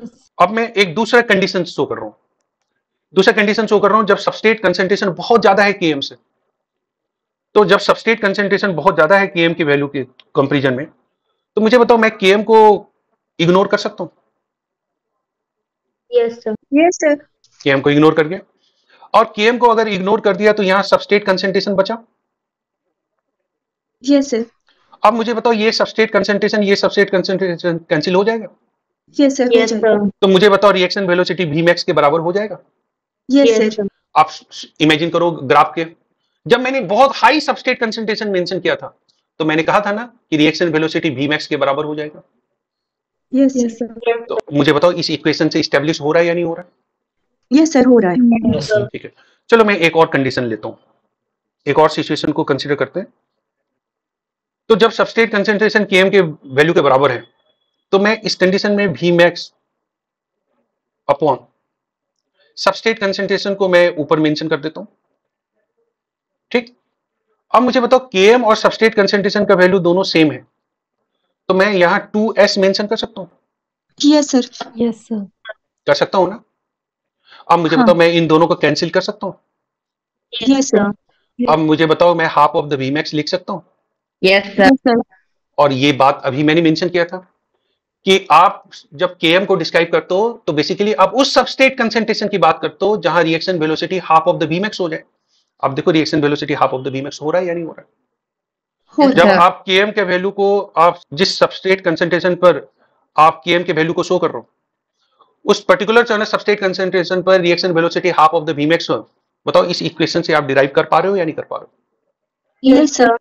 तो मैं इस जो माइकलिस मेंटेन इक्वेशन है इसको मैं एक करेक्ट इक्वेशन के तौर पर कंसीडर करूंगा, क्योंकि जब Yes, substrate sir. Concentration Km के वैल्यू से जो ना काफी कम होगा तो रिएक्शन वेलोसिटी सबस्ट्रेट कंसेंट्रेशन के डायरेक्टली प्रोपोर्शनल होगा। जब सबस्ट्रेट कंसेंट्रेशन बहुत ज्यादा होगा तो रिएक्शन वेलोसिटी जो है Vmax को जो है अचीव करेगा और वो फर्दर इंक्रीज नहीं होगा। जब आप Km के वैल्यू की बात करते हो तो यानी उस सबस्ट्रेट कंसेंट्रेशन की बात करते हो जिस सबस्ट्रेट कंसेंट्रेशन पर reaction velocity half of the Vmax होता है। आप देखो कि reaction velocity half of the Vmax आपने अचीव किया या नहीं किया। तो इसका मतलब है ये इक्वेशन सारे क्राइटेरिया को फुलफिल कर रहा है। मूव करूं आगे? Yes, sir. Yes, sir. इस क्वेश्चन को सॉल्व करो, ये जून 2021 में CSR के पेपर में आया था। The enzyme alkaline phosphatase was tested for the catalytic activity using the substrate para nitrophenyl phosphate. Km obtained was 10 millimolar, यानी Km का वैल्यू जो है आपको मालूम है 10 मिलीमोलर। ओके, और Vmax का वैल्यू यहां दिया हुआ है, Vmax का वैल्यू यहां कितना दिया हुआ 100 माइक्रोमोल पर मिनट, क्योंकि रेट की बात करते हैं ना, रिएक्शन वेलोसिटी यानी आप रेट को कंसीडर करते हो, तो रेट अगर कंसीडर करो तो आप टाइम जरूर मेंशन करोगे। तो 100 माइक्रोमोल पर minute is the value of the Vmax, और Km का वैल्यू क्या है तो 10 मिलीमोलर। अब मुझे बताओ Km क्या बताता है कि Half वो of. सबस्ट्रेट कंसेंट्रेशन जिस पर reaction velocity half of the Vmax हो जाए। Yes, sir. तो इसका मतलब है कि Km का वैल्यू अगर 10 मिलीमोलर है तो 10 मिलीमोलर कंसेंट्रेशन पर reaction velocity Vmax half of the Vmax होगा, Yes, sir. Half of the Vmax। और Vmax का वैल्यू कितना है 100. तो 100 अपॉन 2 करेंगे तो बताओ ये कितना होगा 50। अब मुझे बताओ ये क्वेश्चन कितना सिंपल क्वेश्चन है? A option. ठीक है, सिंपल है ना? Yes, sir. Km का वैल्यू 10 मिलीमोलर दिया हुआ है, और हमें मालूम है कि अगर Km का वैल्यू 10 मिलीमोलर है यानी इस पर्टिकुलर सबस्ट्रेट कंसेंट्रेशन पर velocity half of the Vmax होगा, और वेलोसिटी Vmax जो है मेंशन कितना किया गया है 100। इसका मतलब है कि Km जो है जिसका वैल्यू आप 10 मिलीमोलर कंसीडर कर रहे हो उस पर रिएक्शन वेलोसिटी कितनी होगी हाफ ऑफ द Vmax होगा, और हाफ ऑफ द Vmax होगा यानी 100 अपॉन 2 करोगे यानी 50 माइक्रोमोल पर मिनट आप शो करोगे। ये part clear? Yes, sir. Yes, sir. इस क्वेश्चन का सॉल्यूशन फाइंड आउट करो। D आएगा। देखो अगर मैं माइकलिस मेंटेन इक्वेशन के आधार पर ग्राफ प्लॉट कर रहा हूं तो ग्राफ का नेचर आप हाइपरबोलिक शो करते हो, लेकिन उस पर्टिकुलर ग्राफ में आप एक्स एक्सिस पर substrate concentration and Y axis पर रिएक्शन वेलोसिटी को मेंशन करते हो, और इस पर्टिकुलर कंडीशंस में ग्राफ का नेचर क्या होता है हाइपरबोलिक होता है। यानी हाइपरबोलिक ग्राफ आप तब शो करते हो माइकलिस मेंटेन इक्वेशंस के आधार पर जब आप रिएक्शन वेलोसिटी और सबस्ट्रेट कंसेंट्रेशन के बीच ग्राफ प्लॉट करते हो, जिनमें सबस्ट्रेट कंसेंट्रेशन को आप एक्स एक्सिस पर रखते हो और रिएक्शन वेलोसिटी को आप वाई एक्सिस पर रखते हो। अब आप यहां देखो, क्या ग्राफ यहाँ रिएक्शन वेलोसिटी और सबस्ट्रेट कंसेंट्रेशन के बीच है? No, sir. No, sir. तो बताओ क्या ये माइकलिस मेंटेन इक्वेशन को फॉलो कर रहा है? No, sir. नहीं कर रहा. जब माइकलिस मेंटेन इक्वेशन को फॉलो ही नहीं कर रहा है तो क्या आप Km और Vmax का वैल्यू कैलकुलेट कर लोगे? No, sir. No, sir. तो इसमें लिखा हुआ है Km और Vmax ऑफ एन एंजाइम, ये तो कैलकुलेट कर ही नहीं सकते। Vmax कैलकुलेट नहीं कर सकते, Km कैलकुलेट नहीं कर सकते, इसका मतलब आंसर क्या होगा? डी होगा। D option. अच्छा, बहुत सारे स्टूडेंट क्या करेंगे, वो कैलकुलेशन करना स्टार्ट कर देंगे, वो इक्वेशन को जो है ना यहाँ मेंशन करके और वैल्यू को पुट करना स्टार्ट कर देंगे। भाई वैल्यू को पुट करने से पहले आप देखो कि ग्राफ का जो नेचर है वो हाइपरबोलिक है, लेकिन ग्राफ किन दो पैरामीटर के बीच जो है ना प्लॉट किया गया है, प्रोडक्ट कंसंट्रेशन और टाइम के बीच। और माइकलिस मेंटेन इक्वेशन में ना तो प्रोडक्ट के बारे में आप कोई इंफॉर्मेशन शो करते हो, ना टाइम के बारे में आप इंफॉर्मेशन शो करते हो, वहां तो आप इंफॉर्मेशन Vmax का शो करते हो, Km का शो करते हो, सबस्ट्रेट कंसंट्रेशन का शो करते हो और रिएक्शन वेलोसिटी की बात करते हो। तो ऐसे कंडीशन में आप न तो जो है Km को फाइंड आउट कर सकते हो, न Vmax को फाइंड आउट कर सकते हो। सिंपल है। Yes. Yes sir. ये मैं दिसंबर 2017 के पेपर से कलेक्ट किया हूं। अब इस क्वेश्चंस के आंसर को फाइंड आउट करके बताओ। माइक को म्यूट रखना, पहले आप क्वेश्चंस को रीड करो और जो आपके माइंड में इंफॉर्मेशन करेक्ट इंफॉर्मेशन के तौर पे आ रहा है उसको आप बाद में पॉइंट आउट करना। और ये ध्यान में रखना कि यहाँ इनकरेक्ट स्टेटमेंट फाइंड आउट करना है। एंजाइम इनहांस रिएक्शन रेट, ये पोर्शन तो बिल्कुल करेक्ट है कि रिएक्शन रेट को इंक्रीज करता है, लेकिन क्या जरूरी है कि वो 2 to 10 फैक्टर से ही इंक्रीज करेगा? ऐसा तो कोई रूल तो है नहीं, ऐसा तो कोई रूल है नहीं कि एंजाइम जो है रिएक्शन रेट को इनहांस करेगा बाय फैक्टर ऑफ 2 to 10, वो इससे ज्यादा भी कर सकता है। इसका मतलब है ये इनकरेक्ट स्टेटमेंट। दूसरा दिया हुआ activation energy for reaction is lowered bye enzyme, ये बिल्कुल करेक्ट है। Yes sir. Enzyme rate of reaction को इंक्रीज करता है bye lowering the activation energy, इसका मतलब है कि ये स्टेटमेंट बिल्कुल करेक्ट है। आर स्टेटमेंट देखते हैं, the interactions between enzyme and substrate are hydrogen bonding, hydrophobic and ionic. अब देखो इसने ये नहीं लिखा है कि ओनली, ये मेंशन नहीं किया है only hydrogen bonding, hydrophobic and आयनिक। अगर ओनली मेंशन करता तब तो ये स्टेटमेंट गलत हो जाता, क्योंकि रिवर्सिबल कोवेलेंट बॉन्ड भी हो सकते हैं, वन डर वाल्ट फोर्स ऑफ इंटरेक्शन भी हो सकता है, लेकिन यहां ओनली मेंशन अगर नहीं किया है तो ये स्टेटमेंट करेक्ट है, क्योंकि इंटरेक्शन के दौरान मैंने कोवेलेंट और नॉन कोवेलेंट दोनों इंटरेक्शन मेंशन किया था। कोवेलेंट इंटरेक्शन का नेचर रिवर्सिबल शो किया था और सारे नॉन कोवेलेंट इंटरेक्शन मेंशन किया था, उसमें van der volt force of interaction भी था, आयनिक इंटरेक्शन भी था, हाइड्रोफोबिक भी था, हाइड्रोजन बॉन्डिंग भी था।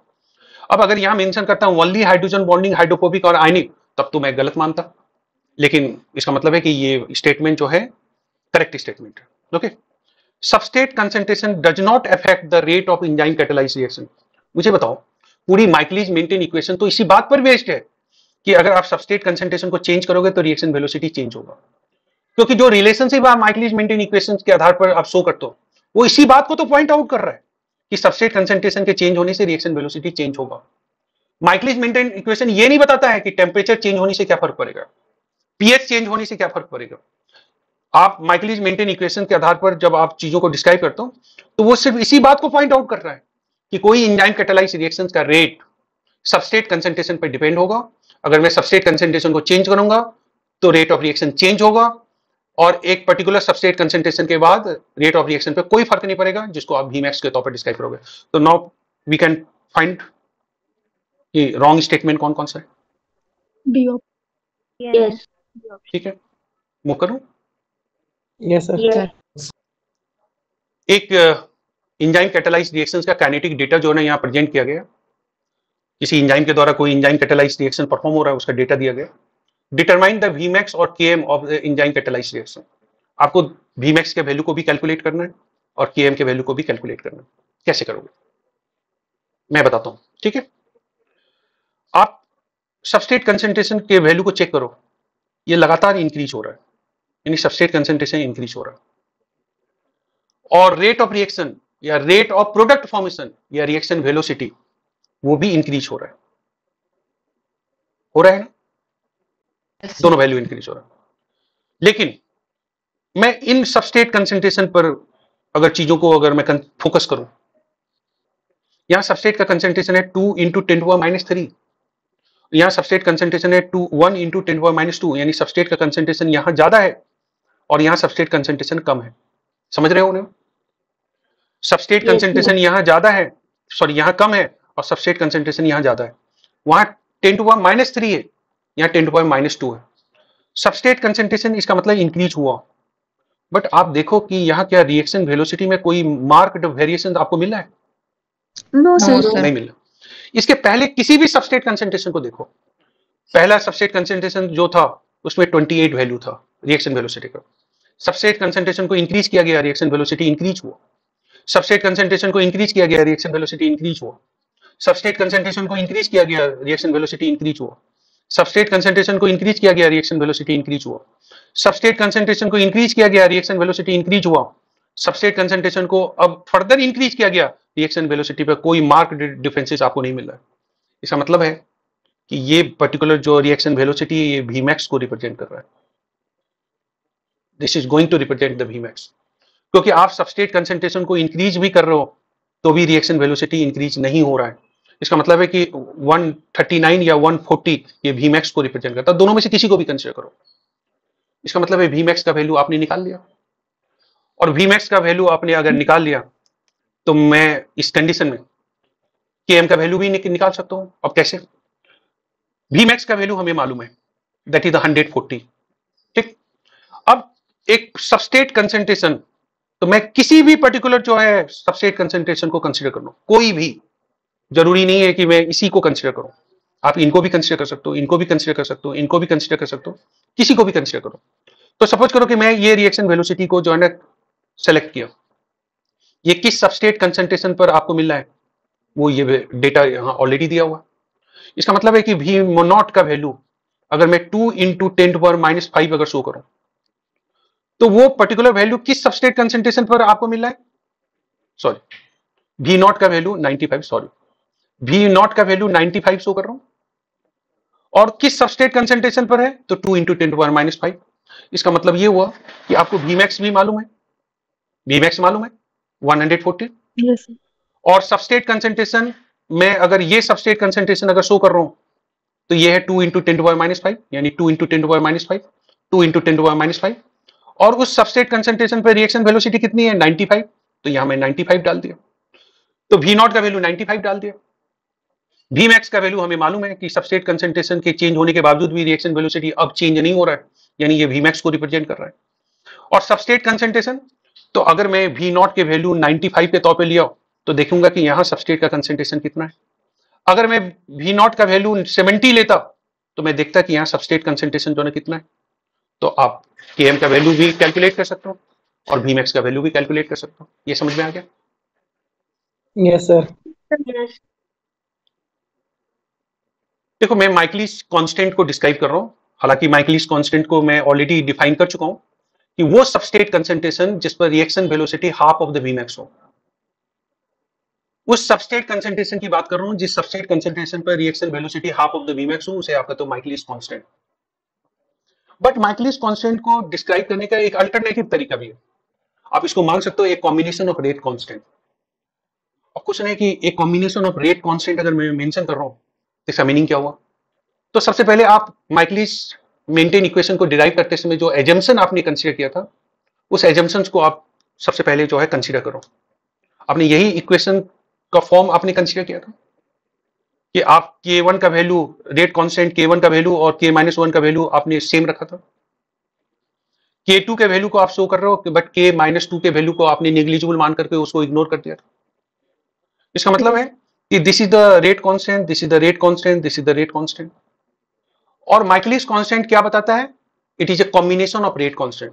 तो इस कॉम्बिनेशन ऑफ रेट कांस्टेंट को अगर मैं मैथमेटिकली लिखूं तो it is a ratio of K-1, rate constant K-1 plus rate constant K2 upon K1। इस पर्टिकुलर जो है इक्वेशन को अगर आप फॉलो कर रहे हो तो मुझे बताओ ये माइकलिस कांस्टेंट को डिस्क्राइब कर रहा है या नहीं कर रहा है? Yes sir. और अगर ये Yes, माइकलिस sir. कांस्टेंट को डिस्क्राइब कर रहा है तो मैं बोल सकता हूं it is a combination of rate constant. Rate constant का कॉम्बिनेशन है जिसमें आपने K1 को भी सेलेक्ट कंसीडर किया, K-1 को भी कंसीडर किया, K2 को भी कंसीडर किया। K-1 plus K2 upon K1, आप इसको भी डिस्क्राइब करते हो माइकलिस कांस्टेंट के तौर पर। तो आपके पास में दो डेफिनेशन है। एक डेफिनेशन जो लॉजिकल इंफॉर्मेशन आपको देता है कि वो सबस्ट्रेट कंसंट्रेशन जिस पर reaction velocity half of the Vmax हो जाए। दूसरा, आप एक कॉम्बिनेशन ऑफ रेट कांस्टेंट के तौर पर भी इसको डिस्क्राइब कर सकते हो, और इस कॉम्बिनेशन ऑफ रेट कांस्टेंट में आप रेशियो क्या लेते हो? K-1 plus K2 upon K1, यानी rate constant K-1 plus rate constant K2 upon rate constant K1। आप इस रेशियो को आप डिस्क्राइब करते हो Km के तौर पर, इसीलिए मैंने यहां ऊपर लिखा हूं it is a combination of rate constant, जिसमें आप K-2 को तो कंसीडर नहीं कर रहे हो क्योंकि प्रोडक्ट एक्यूमुलेट नहीं हो रहा है। तो इसका मतलब है कि प्रोडक्ट अगर एक्यूमुलेट नहीं हुआ तो रिवर्सिबल रिएक्शन जो है परफॉर्म नहीं होगा, यानी रिवर्सिबल रिएक्शन परफॉर्म नहीं होगा तो आप इस पर्टिकुलर डायरेक्शन में रिएक्शन को शो नहीं करोगे, और ये एजम्पशन के तौर पर कंसीडर किया गया था। यहाँ पे क्लियर है? Yes, sir. Yes, sir. अब मैं माइकलिस मेंटेन इक्वेशन में जो माइकलिस कांस्टेंट मेंशन है उसके कुछ कॉमन फीचर्स को मेंशन कर रहा हूं। उस कॉमन फीचर्स में सबसे पहला इंफॉर्मेशन मैं ये शेयर कर रहा हूं, अगर Km का वैल्यू मालूम है तो आप ये बता सकते हो कि एंजाइम की सबस्ट्रेट के साथ एफिनिटी जो है ना हायर है या एंजाइम की सबस्ट्रेट के साथ एफिनिटी जो है ना लोअर है। तो मैं माइकलिस कांस्टेंट को मेंशन कर सकता हूं, a measure of affinity of enzyme for its substrate. Yes, sir. देखो माइकलिस कांस्टेंट को डिस्क्राइब करने के लिए मैंने दो डेफिनेशन फॉलो किया, एक कॉम्बिनेशन ऑफ रेट कांस्टेंट और दूसरा मेंशन किया वो सबस्ट्रेट कंसंट्रेशन जिस पर reaction velocity half of the Vmax हो। बट Km से आपको क्या पता चलता है? Km से हमें यह पता चलता है कि एंजाइम और सबस्ट्रेट के बीच कितनी एफिनिटी है। इसका मतलब है कि Michaelis constant is a measure of the affinity of enzyme for its substrate, यानी सबस्ट्रेट और एंजाइम के बीच एफिनिटी को जो पॉइंट आउट करता है। अब क्वेश्चन है कि ये पॉइंट आउट कैसे करेगा? अगर Km का वैल्यू कम है तो इसका मतलब है कि एंजाइम की सबस्ट्रेट के साथ जो एफिनिटी है बहुत ज्यादा है, यानी lower the value of Km higher the value of affinity between the enzyme and substrate. अगर Km का वैल्यू ज्यादा है तो इसका मतलब है एंजाइम की सबस्ट्रेट के साथ एफिनिटी कम है, अगर Km का वैल्यू कम है इसका मतलब है कि एंजाइम की सबस्ट्रेट के साथ एफिनिटी ज्यादा है। तो आपको अब माइकलिस कांस्टेंट आपको इस बात का इंडिकेशन देता है कि एंजाइम और सबस्ट्रेट के बीच की एफिनिटी क्या है, यानी it is a measure of the affinity of enzyme and it's substrate. But अगर मैं Km का वैल्यू को अगर कम रखता हूं तो ये इंडिकेट कर रहा है कि सबस्ट्रेट की एंजाइम के साथ एफिनिटी ज्यादा है, और Km के वैल्यू को अगर मैं हायर रखूंगा तो ये इस बात को पॉइंट आउट करेगा कि एंजाइम के साथ सबस्ट्रेट की एफिनिटी जो है कम है।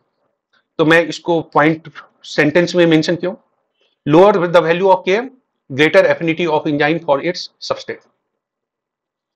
Km का वैल्यू इस बात पर डिपेंड नहीं करता है कि उस एंजाइम कैटालाइज्ड रिएक्शन के दौरान सबस्ट्रेट का कंसंट्रेशन और एंजाइम का कंसंट्रेशन क्या है, यानी आप Km के वैल्यू को इस बात से जो है रिलेट नहीं कर सकते कि एंजाइम कैटालाइज्ड रिएक्शन के दौरान सबस्ट्रेट का कंसंट्रेशन और एंजाइम का कंसंट्रेशन क्या है, क्योंकि सबस्ट्रेट का कंसंट्रेशन कुछ भी हो, एंजाइम का कंसंट्रेशन कुछ भी हो, Km के वैल्यू पे कोई फर्क नहीं पड़ेगा, यानी it is independent of the enzyme and substrate concentration. आप सबस्ट्रेट के कंसंट्रेशन को चेंज करो Km का वैल्यू चेंज नहीं होगा, एंजाइम के कंसंट्रेशन को चेंज करो Km का वैल्यू चेंज नहीं होगा, आप सबस्ट्रेट और एंजाइम दोनों के कंसंट्रेशन को चेंज करो Km के वैल्यू पे कोई फर्क नहीं पड़ेगा, यानी Km का वैल्यू एंजाइम और सबस्ट्रेट के कंसंट्रेशन पर डिपेंडेंट है या इंडिपेंडेंट है? इंडिपेंडेंट। और ये क्या मेजर कर रहा है? The affinity of an enzyme for its substrate. अगर Km का वैल्यू कम है तो एंजाइम की सबस्ट्रेट के साथ एफिनिटी ज्यादा है, और Km का वैल्यू अगर हाई है तो एंजाइम की सबस्ट्रेट के साथ एफिनिटी कम है। और सबस्ट्रेट और एंजाइम के कंसंट्रेशन को अगर आप चेंज भी करोगे तो उस कंडीशन में माइकलिस कांस्टेंट का वैल्यू चेंज नहीं होगा, क्योंकि इसका वैल्यू सबस्ट्रेट और एंजाइम कंसंट्रेशन से इंडिपेंडेंट। और Km क्या है? सबस्ट्रेट कंसंट्रेशन जिस पे velocity half of the Vmax हो। इसका मतलब है कि आप इनका यूनिट क्या फॉलो करोगे? मोल पर लीटर, क्योंकि ये सबस्ट्रेट कंसंट्रेशन को रिप्रेजेंट कर रहा है जिस पर velocity half of the Vmax हो, और सबस्ट्रेट कंसंट्रेशन को आप जो है किस यूनिट से एक्सप्रेस करते हो? मोल पर लीटर। इसलिए Km का यूनिट आप क्या शो करोगे? मोल पर लीटर, यानी जो सबस्ट्रेट के कंसंट्रेशन का यूनिट होगा वही Km का यूनिट होगा, क्योंकि आप उस सबस्ट्रेट कंसंट्रेशन की बात कर रहे हो जिस पर velocity half of the Vmax हो, यानी आप इसका यूनिट क्या शो करोगे? तो मोल पर लीटर शो करोगे। तो कौन कौन सा इंफॉर्मेशन आप माइकलिस कांस्टेंट के केस में मेंशन कर सकते हो? It measures the affinity of enzyme for its substrate, lower the value of Km greater the affinity of enzyme for the substrate, और सबस्ट्रेट और एंजाइम के कंसंट्रेशन से ये इंडिपेंडेंट होता है। आप एंजाइम और सबस्ट्रेट के कंसंट्रेशन को चेंज भी करोगे उससे कोई फर्क नहीं पड़ेगा, और इनके यूनिट आप क्या शो करते हो? तो मोल पर लीटर शो करते हो। इसके अलावा कुछ अदर इंफॉर्मेशन को देखो माइकलिस कांस्टेंट का जो वैल्यू है वो एक पर्टिकुलर एंजाइम सबस्ट्रेट पेयर के लिए यूनिक होगा, एक पर्टिकुलर एंजाइम सबस्ट्रेट पेयर के लिए यूनिक होगा। जैसे अगर मान लो कि मैं एक एंजाइम के तौर पे हेक्सोकाइनेज कंसीडर कर रहा हूं, और हेक्सोकाइनेज किसके साथ कंबाइन करता है? हेक्सोस शुगर के साथ। हेक्सोस शुगर के लिए मैं ग्लूकोज भी ले सकता हूं, फ्रक्टोज को भी कंसीडर कर सकता हूं, मैनोज को भी कंसीडर कर सकता हूं। अब माइकलिस मेंटेन इक्वेशन के केस में जो माइकलिस कांस्टेंट है वो हेक्सोकाइनेज और ग्लूकोज के केस में जो वैल्यू शो करेगा वही सेम वैल्यू हेक्सोकाइनेज और फ्रक्टोज के केस में नहीं शो करेगा। वही वैल्यू जो है हेक्सोकाइनेज और मैनोज के केस में नहीं शो करेगा, क्योंकि अगर हेक्सोकाइनेज एंजाइम को आपने यहां कंसीडर किया है तो यहां सबस्ट्रेट का नेचर आप चेंज कर रहे हो, और अगर सबस्ट्रेट का नेचर चेंज होगा तो Km का वैल्यू चेंज होगा। इसका मतलब यह हुआ कि हेक्सोकाइनेज अगर ग्लूकोज के साथ अगर कंबाइन कर रहा है तो यहां Km का वैल्यू आपको डिफरेंट मिलेगा। वही हेक्सोकाइनेज फ्रक्टोज के साथ अगर कॉम्बिनेशन बनाता है, कॉम्प्लेक्स बनाता है, तो आपको Km का वैल्यू डिफरेंट मिलेगा। मैनोज के साथ अगर मान लो कि कॉम्प्लेक्स बनाता है, इसका मतलब है कि Km का वैल्यू आपको डिफरेंट मिलेगा। तो मैं बोल सकता हूं कि माइकलिस कांस्टेंट का जो वैल्यू होगा वो यूनिक होगा for each enzyme substrate pair. हर एक एंजाइम सबस्ट्रेट पेयर के लिए ये पर्टिकुलर वैल्यू जो है यूनिक होगा, क्योंकि अगर मैं इस पर्टिकुलर कंडीशन को नहीं शो करूं कि हेक्सोकाइनेज और ग्लूकोज के केस में जो Km का वैल्यू है, हेक्सोकाइनेज एंड फ्रक्टोज के केस में जो Km का वैल्यू है, और हेक्सोकाइनेज और मैनोज के केस में जो Km का वैल्यू है, ये वैल्यू जो है डिफर कर रहा है। इसका मतलब है कि Km का वैल्यू एक पर्टिकुलर एंजाइम सबस्ट्रेट पेयर के लिए आप यूनिक शो करोगे, यूनिक शो Yes, करोगे। ठीक, अब दूसरा कंडीशन देखो। मान लो कि मैं दो एंजाइम शो कर रहा हूं, एक हेक्सोकाइनेज और एक ग्लूकोकाइनेज, दो एंजाइम शो कर। हेक्सोकाइनेज भी ग्लूकोज को सबस्ट्रेट के तौर पे यूज कर रहा है, ग्लूकोकाइनेज सिर्फ ग्लूकोज को ही सबस्ट्रेट के तौर पे यूज कर सकता है। अब देखो सबस्ट्रेट दोनों कंडीशन में सेम शो किया हूं, बट एक में हेक्सोकाइनेज पार्टिसिपेट कर रहा है, दूसरा में ग्लूकोकाइनेज पार्टिसिपेट किया है।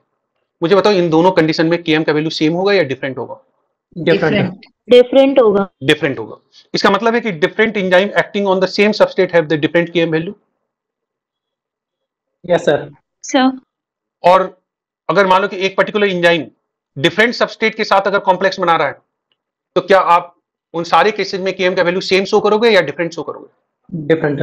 डिफरेंट। तो unique for each enzyme substrate pair, और दूसरा कि different enzyme acting on the same substrate have the different Km value. ये बात समझ में आ गई? Yes, sir. Yes, sir. ठीक है। यस एक और कंडीशन में शो कर रहा हूं कि जो Km का वैल्यू है वो पीएच, टेम्परेचर और आयनिक स्ट्रेंथ पर डिपेंड करेगा।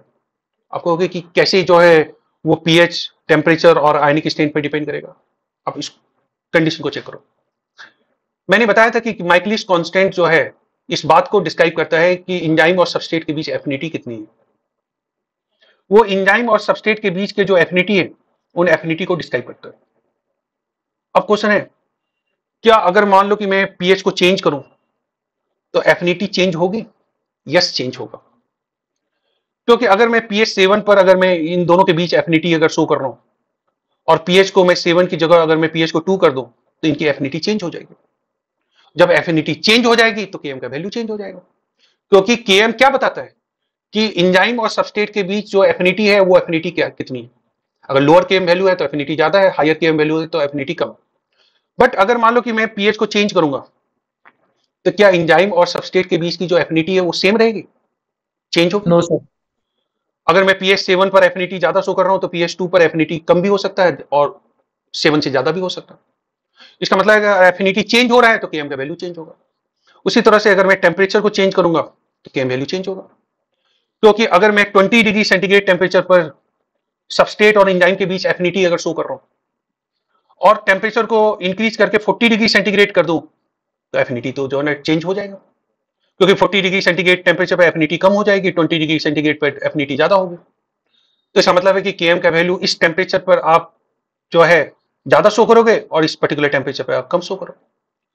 तो Km का वैल्यू पीएच, टेम्परेचर और आयनिक स्ट्रेंथ पर डिपेंड करता है। अगर आप इसको चेंज करोगे तो चेंज होगा। डिफरेंट एंजाइम अगर सेम सबस्ट्रेट को अगर यूज कर रहा है तो भी आपको Km का वैल्यू आपको डिफरेंट एंजाइम के केस में आपको डिफरेंट मिलेगा। और हर एंजाइम सबस्ट्रेट पेयर के लिए Km का वैल्यू कांस्टेंट होता है। अगर हेक्सोकाइनेज ग्लूकोज को अगर सबस्ट्रेट के तौर पर यूज कर रहा है तो यहां Km का वैल्यू, और वही हेक्सोकाइनेज अगर फ्रक्टोज को अगर सबस्ट्रेट के तौर पर यूज करेगा तो Km का वैल्यू डिफर करेगा। तो Km के वैल्यू के बारे में इंफॉर्मेशन समझ में आ गया? Yes, sir. sir. तो मैं समराइज कर रहा हूं, मैं Km वैल्यू को डिस्क्राइब कर सकता हूं सबस्ट्रेट कंसंट्रेशन जिस पर velocity half of the Vmax हो। Yes, sir. मैं माइकलिस कांस्टेंट यानी Km को डिस्क्राइब कर सकता हूं combination of rate constant. Yes, sir. Yes, sir. मैं इस बात को मेंशन कर सकता हूं कि माइकलिस कांस्टेंट जो है इस बात को मेंशन करता है कि एंजाइम और सबस्ट्रेट के बीच एफिनिटी क्या है। Yes, sir. Yes, sir. Yes, sir. अगर लोअर Km वैल्यू है तो हायर एफिनिटी होगी Yes, sir. Yes, sir. और हायर Km वैल्यू है तो लोअर एफिनिटी होगी। Yes, Yes, sir. sir.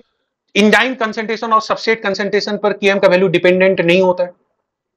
Yes, sir. Yes, sir. ठीक है, Km का जो यूनिट आप वही शो करोगे जो सबस्ट्रेट कंसंट्रेशन का यूनिट शो करोगे। Yes, sir. Yes, हर sir. एक एंजाइम सबस्ट्रेट कॉम्बिनेशन के लिए Km का वैल्यू यूनिक होगा। Yes, sir. अगर डिफरेंट एंजाइम सेम सबस्ट्रेट को अगर यूज कर रहा है तब भी Km का वैल्यू आपको डिफरेंट मिलेगा। Yes, sir. Yes, sir. और पीएच टेम्परेचर और आयनिक स्ट्रेंथ को अगर चेंज करोगे तो Km का वैल्यू चेंज होगा। Yes, sir. Yes. इसका मतलब है कि Km का वैल्यू एक पर्टिकुलर रिएक्शन और एक पर्टिकुलर कंडीशन में आप जो है फिक्स हो करोगे। अगर कंडीशन जो है ना अगर मान लो फिक्स है और रिएक्शन का नेचर अगर मान लो फिक्स है तभी आप मेंशन कर सकते हो कि Km का वैल्यू जो है फिक्स होगा।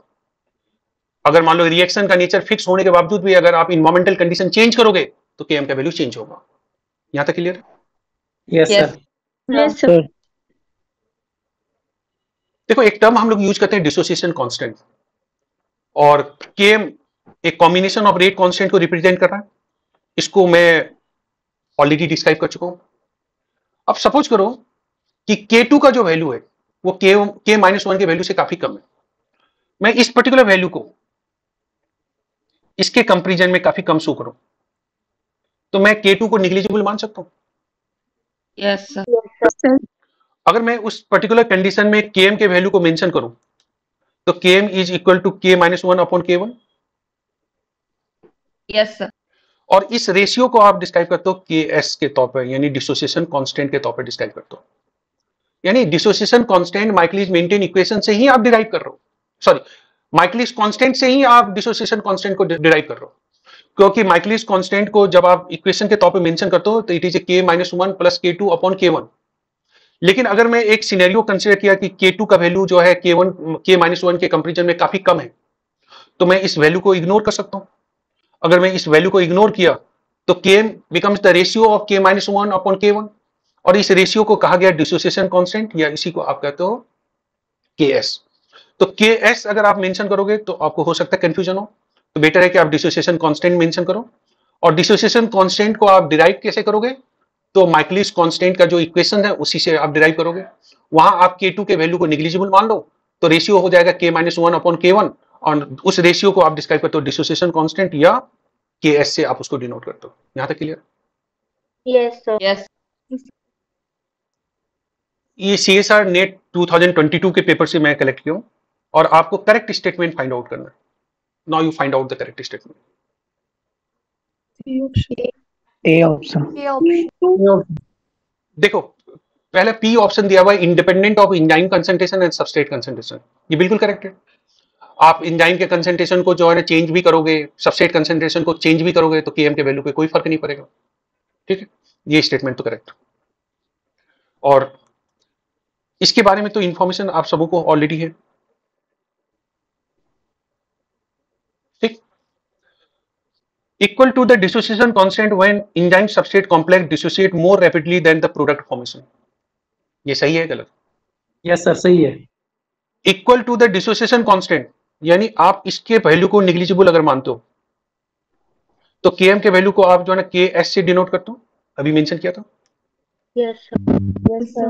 Ks से डिनोट करते हो। तो मुझे बताओ अगर मैं इसको निग्लिजिबल मान लूं तो Km becomes the Ks। Yes. Yes, sir. और ये निग्लिजिबल कब मानोगे जब प्रोडक्ट एक्युमुलेट होगा या जब प्रोडक्ट का एक्युमुलेशन नहीं होगा? नहीं होगा। Accumulation नहीं होगा. ठीक है, Accumulation नहीं होगा। तो लिखा हुआ equal to the dissociation constant when enzyme substrate complex dissociate more rapidly than product formation. क्योंकि आप इसको जो है निग्लिजिबल मान रहे हो। इसको निग्लिजिबल मानने का मतलब है कि enzyme substrate complex enzyme product complex में चेंज नहीं हो पाएगा, बल्कि एंजाइम सबस्ट्रेट कॉम्प्लेक्स डिसोसिएट होकर के एंजाइम और सबस्ट्रेट में से अलग हो जाएगा, क्योंकि आप इसको निग्लिजिबल मान रहे हो। इसका मतलब है कि सबस्ट्रेट प्रोडक्ट के फॉर्मेशन में जो है इंटर नहीं कर रहा है, बल्कि जो एंजाइम सबस्ट्रेट कॉम्प्लेक्स बना था वो डिसोशिएट होकर के एंजाइम और सबस्ट्रेट में जो है सेपरेट हो गया, क्योंकि आप इस पर्टिकुलर वैल्यू को नेग्लिजिबल मान लो। इस वैल्यू को नेग्लिजिबल मानने का मतलब है कि प्रोडक्ट का फॉर्मेशन नेग्लिजिबल हो गया, और प्रोडक्ट का फॉर्मेशन नेग्लिजिबल हो गया इसका मतलब है कि आप इन दोनों पर्टिकुलर वैल्यू को कंसीडर कर रहे हो। तो K1 जो है रेट कांस्टेंट बताता है एंजाइम सबस्ट्रेट कॉम्प्लेक्स के फॉर्मेशन का, और K-1 बताता है एंजाइम सबस्ट्रेट कॉम्प्लेक्स के डिसोसिएशन का। इसका मतलब है कि ये स्टेटमेंट करेक्ट है। दूसरा देखो, equal to the dissociation constant when product formation is more rapid.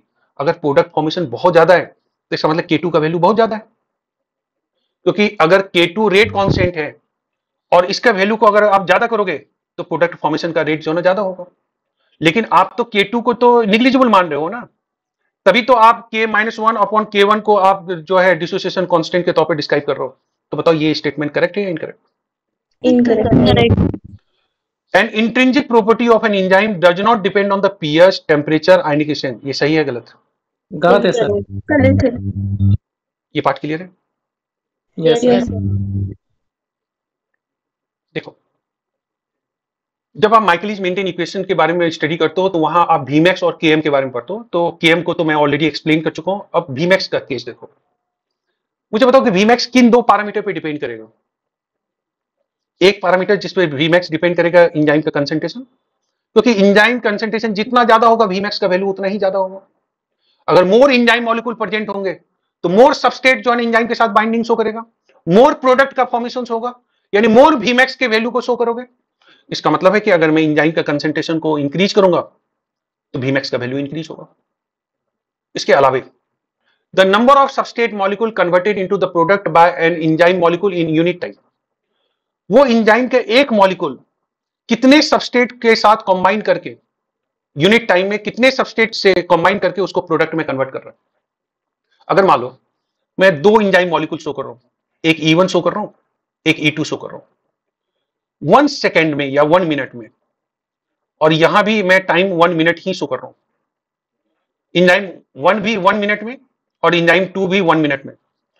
ये अगर मान लो कि 10 सबस्ट्रेट को प्रोडक्ट में कन्वर्ट कर रहा है और ये 100 सबस्ट्रेट को प्रोडक्ट में कन्वर्ट कर रहा है, तो प्रोडक्ट फॉर्मेशन का रेट आपको कहां ज्यादा मिल रहा है? E2 में ज्यादा मिल रहा है। Yes, sir. Yes, sir. और एंजाइम कंसंट्रेशन अगर मान लो कि मैं सेम शो कर रहा हूं, E1 का जितना कंसंट्रेशन है उतना ही E2 का कंसंट्रेशन, और यहां 1 मिनट में कितना प्रोडक्ट फॉर्मेशन होगा इसको मैं मेजर कर रहा हूं। एक 10 सबस्ट्रेट को जो है 10 प्रोडक्ट में कन्वर्ट कर रहा है, दूसरा 100 सबस्ट्रेट को 100 प्रोडक्ट में कन्वर्ट कर रहा है, तो रेट ऑफ रिएक्शन आपको कहां ज्यादा मिल रहा है? E2 के केस में। इसका मतलब है कि Vmax का वैल्यू E2 का ज्यादा होगा, E1 का कम होगा, जबकि कंसंट्रेशन सेम है, बट ये E1 1 मिनट में 10 सबस्ट्रेट को 10 प्रोडक्ट में कन्वर्ट कर रहा है, जबकि E2 उसी 1 मिनट में 100 सबस्ट्रेट को 100 प्रोडक्ट में कन्वर्ट कर रहा है। इसका मतलब है कि number of substrate molecule converted into the product by an enzyme molecule in a unit time, आप E2 का ज्यादा शो कर रहे हो, E1 का कम शो कर रहे हो। तो मुझे बताओ, अगर मैं एंजाइम का कंसंट्रेशन इंक्रीज करूं तो Vmax का वैल्यू इंक्रीज होगा?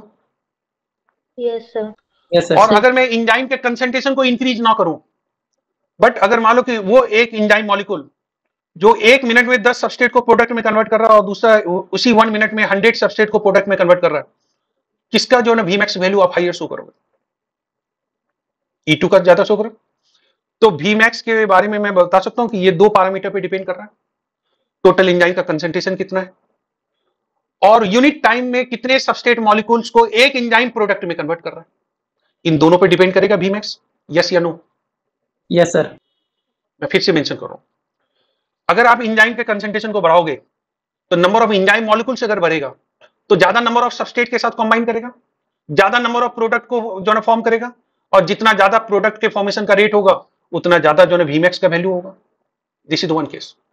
दूसरा कंडीशन देखो, एंजाइम E1 और E2 मैंने लिया, दोनों का कंसंट्रेशन सेम है, बट एंजाइम E1 1 मिनट में 10 सबस्ट्रेट को प्रोडक्ट में कन्वर्ट कर रहा है, E2 1 मिनट में 100 सबस्ट्रेट को प्रोडक्ट में कन्वर्ट कर रहा है। एंजाइम का कंसंट्रेशन सेम होने के बावजूद भी E2 का एक मॉलिक्यूल 1 मिनट में 100 सबस्ट्रेट को प्रोडक्ट में कन्वर्ट कर रहा है, जबकि E1 1 मिनट में 10 सबस्ट्रेट को प्रोडक्ट में कन्वर्ट कर रहा है। तो मुझे बताओ प्रोडक्ट फॉर्मेशन का रेट आपको कहां ज्यादा मिल रहा है? E2 में। E2। और अगर प्रोडक्ट फॉर्मेशन का रेट अगर ज्यादा है तो Vmax का वैल्यू ज्यादा है। तो मैं मेंशन कर सकता हूं कि Vmax का वैल्यू डिपेंड करेगा टोटल एंजाइम कंसंट्रेशन और number of substrate molecule converted into the product by an enzyme molecule in unit time, depend करेगा। Yes, sir. Yes, sir. और सबस्ट्रेट को अगर मैं प्रोडक्ट में कन्वर्ट करना चाहता हूं तो किस रेट कांस्टेंट से उसको डिनोट करें? K2 से। सबस्ट्रेट को प्रोडक्ट में कन्वर्ट करने के लिए आप जो रेट कांस्टेंट मेंशन करते हो वो K2 ही तो मेंशन करते हो ना। Yes, sir. तो मैं Vmax के वैल्यू को लिख सकता हूं, it is the product of K2 into total enzyme concentration. Yes, sir. K2 किसको डिनोट कर रहा है? इसको डिनोट कर रहा है। और टोटल एंजाइम कंसंट्रेशन किसको डिनोट कर रहा है? इसको डिनोट कर रहा है। इसका मतलब है कि Vmax is the product of the K2 into total enzyme concentration.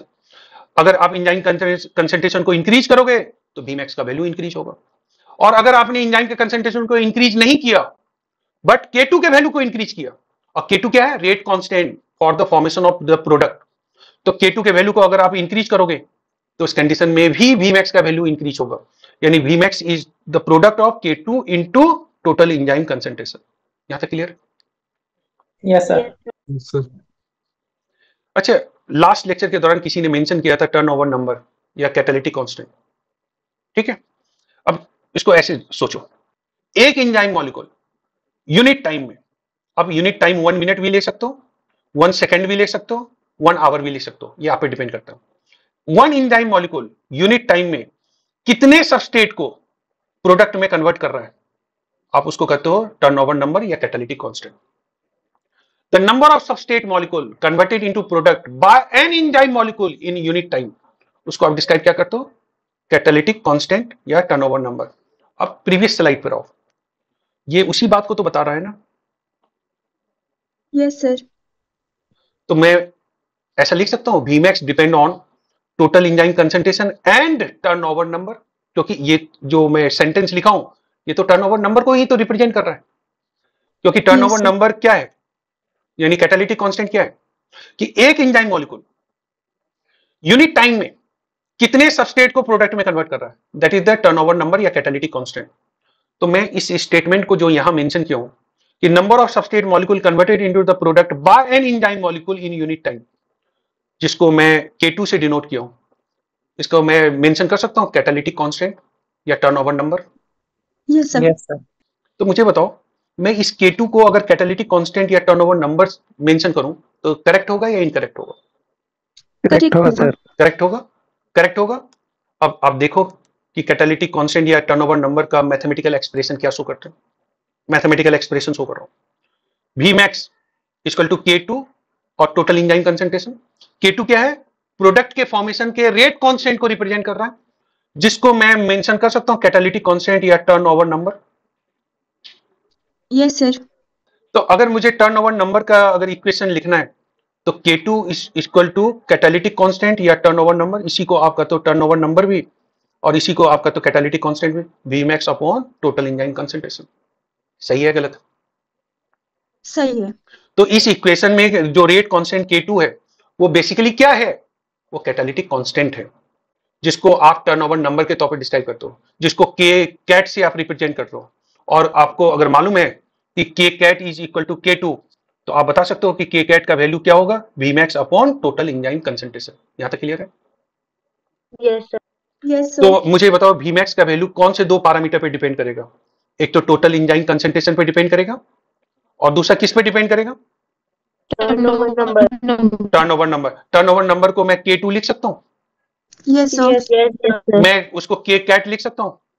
Yes, sir. Yes, तो sir. ये इंफॉर्मेशन आपको माइंड में क्लियर होनी चाहिए कि K2 इज बेसिकली द K कैट, और Vmax का वैल्यू किन दो पैरामीटर पे डिपेंड करता है? तो K कैट के वैल्यू पे डिपेंड करता है और टोटल एंजाइम कंसंट्रेशन पे डिपेंड करता है। अगर मैं इन दोनों वैल्यू को चेंज करूंगा तो Vmax का वैल्यू चेंज होगा। सिंपल है। Yes, sir. एक कांस्टेंट को हम लोग मेंशन करते हैं जिसका नाम है स्पेसिफिसिटी कांस्टेंट, जो कैटालिटिक इफिशिएंसी को जो मेजर करता है कि कोई पर्टिकुलर एंजाइम कैटालिटिकली कितना इफिशिएंट है। अगर आपको ये इंफॉर्मेशन फाइंड आउट करना है तो आपको स्पेसिफिसिटी कांस्टेंट कैलकुलेट करना होगा। जैसे मान लो कि दो एंजाइम है, एक हेक्सोकाइनेज और दूसरा ग्लूकोकाइनेज, सेम कंडीशन पे मैं रखा हूं, पीएच का वैल्यू सेम है, जो आयनिक स्ट्रेंथ है उसका वैल्यू सेम है, टेम्परेचर सेम है, और जो सबस्ट्रेट में मेंशन कर रहा हूं वो भी सेम है। अगर मान लो कि सबस्ट्रेट के तौर पे ये ग्लूकोज यूज कर रहा है तो ये भी ग्लूकोज को यूज कर रहा है। अब मुझे ये बताओ, अगर मुझे ये बताना है कि हेक्सोकाइनेज और ग्लूकोकाइनेज में कौन ज्यादा कैटालिटिकली इफिशियंट है, तो कैसे फाइंड आउट करेंगे? अगर किसी ने आपसे ये मेंशन किया कि हेक्सोकाइनेज और ग्लूकोकाइनेज में कैटालिटिकली कौन ज्यादा इफिशियंट है, जबकि ये दोनों ग्लूकोज को सबस्ट्रेट के तौर पे यूज कर रहा है, और यहाँ पीएच का वैल्यू, आयनिक स्ट्रेंथ और टेम्परेचर का वैल्यू कांस्टेंट रखा गया, दोनों के लिए सेम रखा गया, और आपको फाइंड आउट करना है कि इन दोनों में से कैटालिटिकली कौन ज्यादा इफिशियंट है। तो कैटालिटिकली कौन ज्यादा इफिशियंट है ये दो पैरामीटर पे डिपेंड करेगा। एक तो लो वैल्यू केएम का होना चाहिए, अगर केएम का वैल्यू कम होगा तो एंजाइम की सबस्ट्रेट से बाइंडिंग एफिनिटी ज्यादा होगी, और जब तक सबस्ट्रेट एंजाइम के साथ बाइंडिंग नहीं शो करेगा तब तक तो प्रोडक्ट का फॉर्मेशन होगा नहीं। अगर केएम का वैल्यू अगर कम है तो इसका मतलब है कि सबस्ट्रेट की बाइंडिंग एफिनिटी एंजाइम के साथ ज्यादा है, इसका मतलब वो एंजाइम कैटालिटिकली मोर एफिशिएंट होगा। तो लो वैल्यू ऑफ केएम होनी चाहिए। और के कैट का वैल्यू क्या होना चाहिए? हाई होना चाहिए। कि अगर एक एंजाइम मॉलिक्यूल यूनिट टाइम में जितना ज्यादा नंबर ऑफ सबस्ट्रेट को प्रोडक्ट में कन्वर्ट करेगा, के कैट का वैल्यू उसका उतना ही ज्यादा होगा। तो एक इफिशिएंट, एक कैटालिटिकली इफिशिएंट एंजाइम के लिए क्या क्राइटेरिया होनी चाहिए? लो केएम एंड हाई के कैट। यस सर, यही होनी चाहिए। अब फिर से सुनो, आपके पास दो एंजाइम है, एक हेक्सोकाइनेज और दूसरा ग्लूकोकाइनेज। इन दोनों एंजाइम के लिए सबस्ट्रेट के तौर पर आप ग्लूकोज को यूज कर रहे हो। ग्लूकोज का सेम कंसेंट्रेशन जो है ना रखा गया है, सेम पीएच को जो है मेंटेन किया गया है, सेम आयनिक स्ट्रेंथ को रखा गया है, सेम टेम्परेचर को मेंटेन किया गया। मुझे बताओ, अगर ये सारा कंडीशन सेम है और आपसे पूछा कि बताओ हेक्सोकाइनेज और ग्लूकोकाइनेज में कैटालिटिकली कौन ज्यादा इफिशिएंट है, तो इसको फाइंड आउट करने के लिए आप दो वैल्यू को फाइंड आउट करोगे, केएम और के कैट। केएम का वैल्यू कम होगा तो ज्यादा कैटालिटिकली इफिशिएंट होगा। क्यों? अगर केएम का वैल्यू कम है तो सबस्ट्रेट की एंजाइम के साथ बाइंडिंग एफिनिटी बढ़ेगी। जब सबस्ट्रेट एंजाइम के साथ बाइंड करेगा तभी तो प्रोडक्ट का फॉर्मेशन करेगा, तभी तो आप कहोगे कि एंजाइम जो है सबस्ट्रेट को प्रोडक्ट में कन्वर्ट कर सकता है। यानी कैटालिटिक इफिशिएंसी इस बात पे डिपेंड करेगी कि केएम का वैल्यू जो है कम होना चाहिए। यानी लो केएम का वैल्यू यानी हाई सबस्ट्रेट और एंजाइम के बीच आप एफिनिटी को शो कर रहे हो। दूसरा कि एंजाइम का के कैट का वैल्यू जो है ना हाई होनी चाहिए। के कैट का वैल्यू हाई होने का मतलब क्या हुआ कि एक मॉलिक्यूल एंजाइम का ज्यादा नंबर ऑफ सबस्ट्रेट को प्रोडक्ट में कन्वर्ट करेगा। तो मैं इस बात को मेंशन कर सकता हूं, एक कैटालिटिकली इफिशिएंट एंजाइम का के कैट का वैल्यू हाई होना चाहिए और के एम का वैल्यू लो होना चाहिए। मेंशन कर सकता हूं? Yes sir. इसका मतलब है कि के कैट और के एम का रेशियो हाई होना चाहिए या लो होना चाहिए अगर इफिशिएंट एंजाइम है? हाई होना चाहिए। तो जितना ये रेशियो का वैल्यू ज्यादा होगा वो एंजाइम उतना ही कैटालिटिकली इफिशिएंट एंजाइम के तौर पर कंसीडर किया जाएगा। Yes sir. यस सर, ये बात समझ में आ रहा है ना? यस सर, कि अगर मान लो कि केएम का वैल्यू अगर मान लो कि कम है किसी एंजाइम का और के कैट का वैल्यू हाई है, यानी के कैट और केएम का जो रेशियो होगा वो ज्यादा होगा, यानी वो एंजाइम मोर कैटालिटिकली इफिशिएंट होगा। तो आप किसी एंजाइम की कैटालिटिक इफिशिएंसी न तो सिर्फ केएम से बता सकते हो, न तो सिर्फ के कैट से बता सकते हो, बल्कि आप उनके रेशियो से बता सकते हो। अगर रेशियो ज्यादा है तो कैटालिटिकली मोर इफिशिएंट है, रेशियो कम है तो कैटालिटिकली लेस इफिशिएंट। क्योंकि अगर आपने सिर्फ केएम के आधार पर मेंशन करना चाहोगे तो नहीं कर पाओगे, के कैट के आधार पर मेंशन करना चाहोगे तो नहीं कर पाओगे। किसके आधार पर आप बता सकते हो कि कैटालिटिकली मोर इफिशिएंट कौन है? तो रेशियो के आधार पर बता सकते हो, और वो रेशियो क्या है? के कैट और के एम। और ये स्पेसिफिसिटी कांस्टेंट बेसिकली के कैट और के एम के रेशियो को रिप्रेजेंट करता है। तो मुझे बताओ, अगर ये के कैट और के एम के रेशियो को रिप्रेजेंट कर रहा है तो ये कैटालिटिक इफिशिएंसी को बताएगा या नहीं बताएगा? यस सर, बताएगा। अगर स्पेसिफिसिटी कांस्टेंट का वैल्यू कम हो जाए तो कैटालिटिक इफिशिएंसी क्या होगी? कम हो जाएगी, कम हो जाएगी। और अगर स्पेसिफिसिटी कांस्टेंट का वैल्यू अगर आप हाई शो करते हो तो कैटालिटिक इफिशिएंसी हाई होगी। हाई होगी। ठीक है, मैं इसको एक बार डिराइव कर लेता हूं। मैं इसको डिराइव कर रहा हूं, मैं माइकलिस मेंटेन इक्वेशन को मेंशन कर रहा हूं, और माइकलिस मेंटेन इक्वेशंस में जो Vmax का वैल्यू है उस Vmax के वैल्यू को मैं पुट करना चाहता हूं। तो मैं के कैट इंटू एंजाइम कंसंट्रेशन को मेंशन कर सकता हूँ? Yes sir.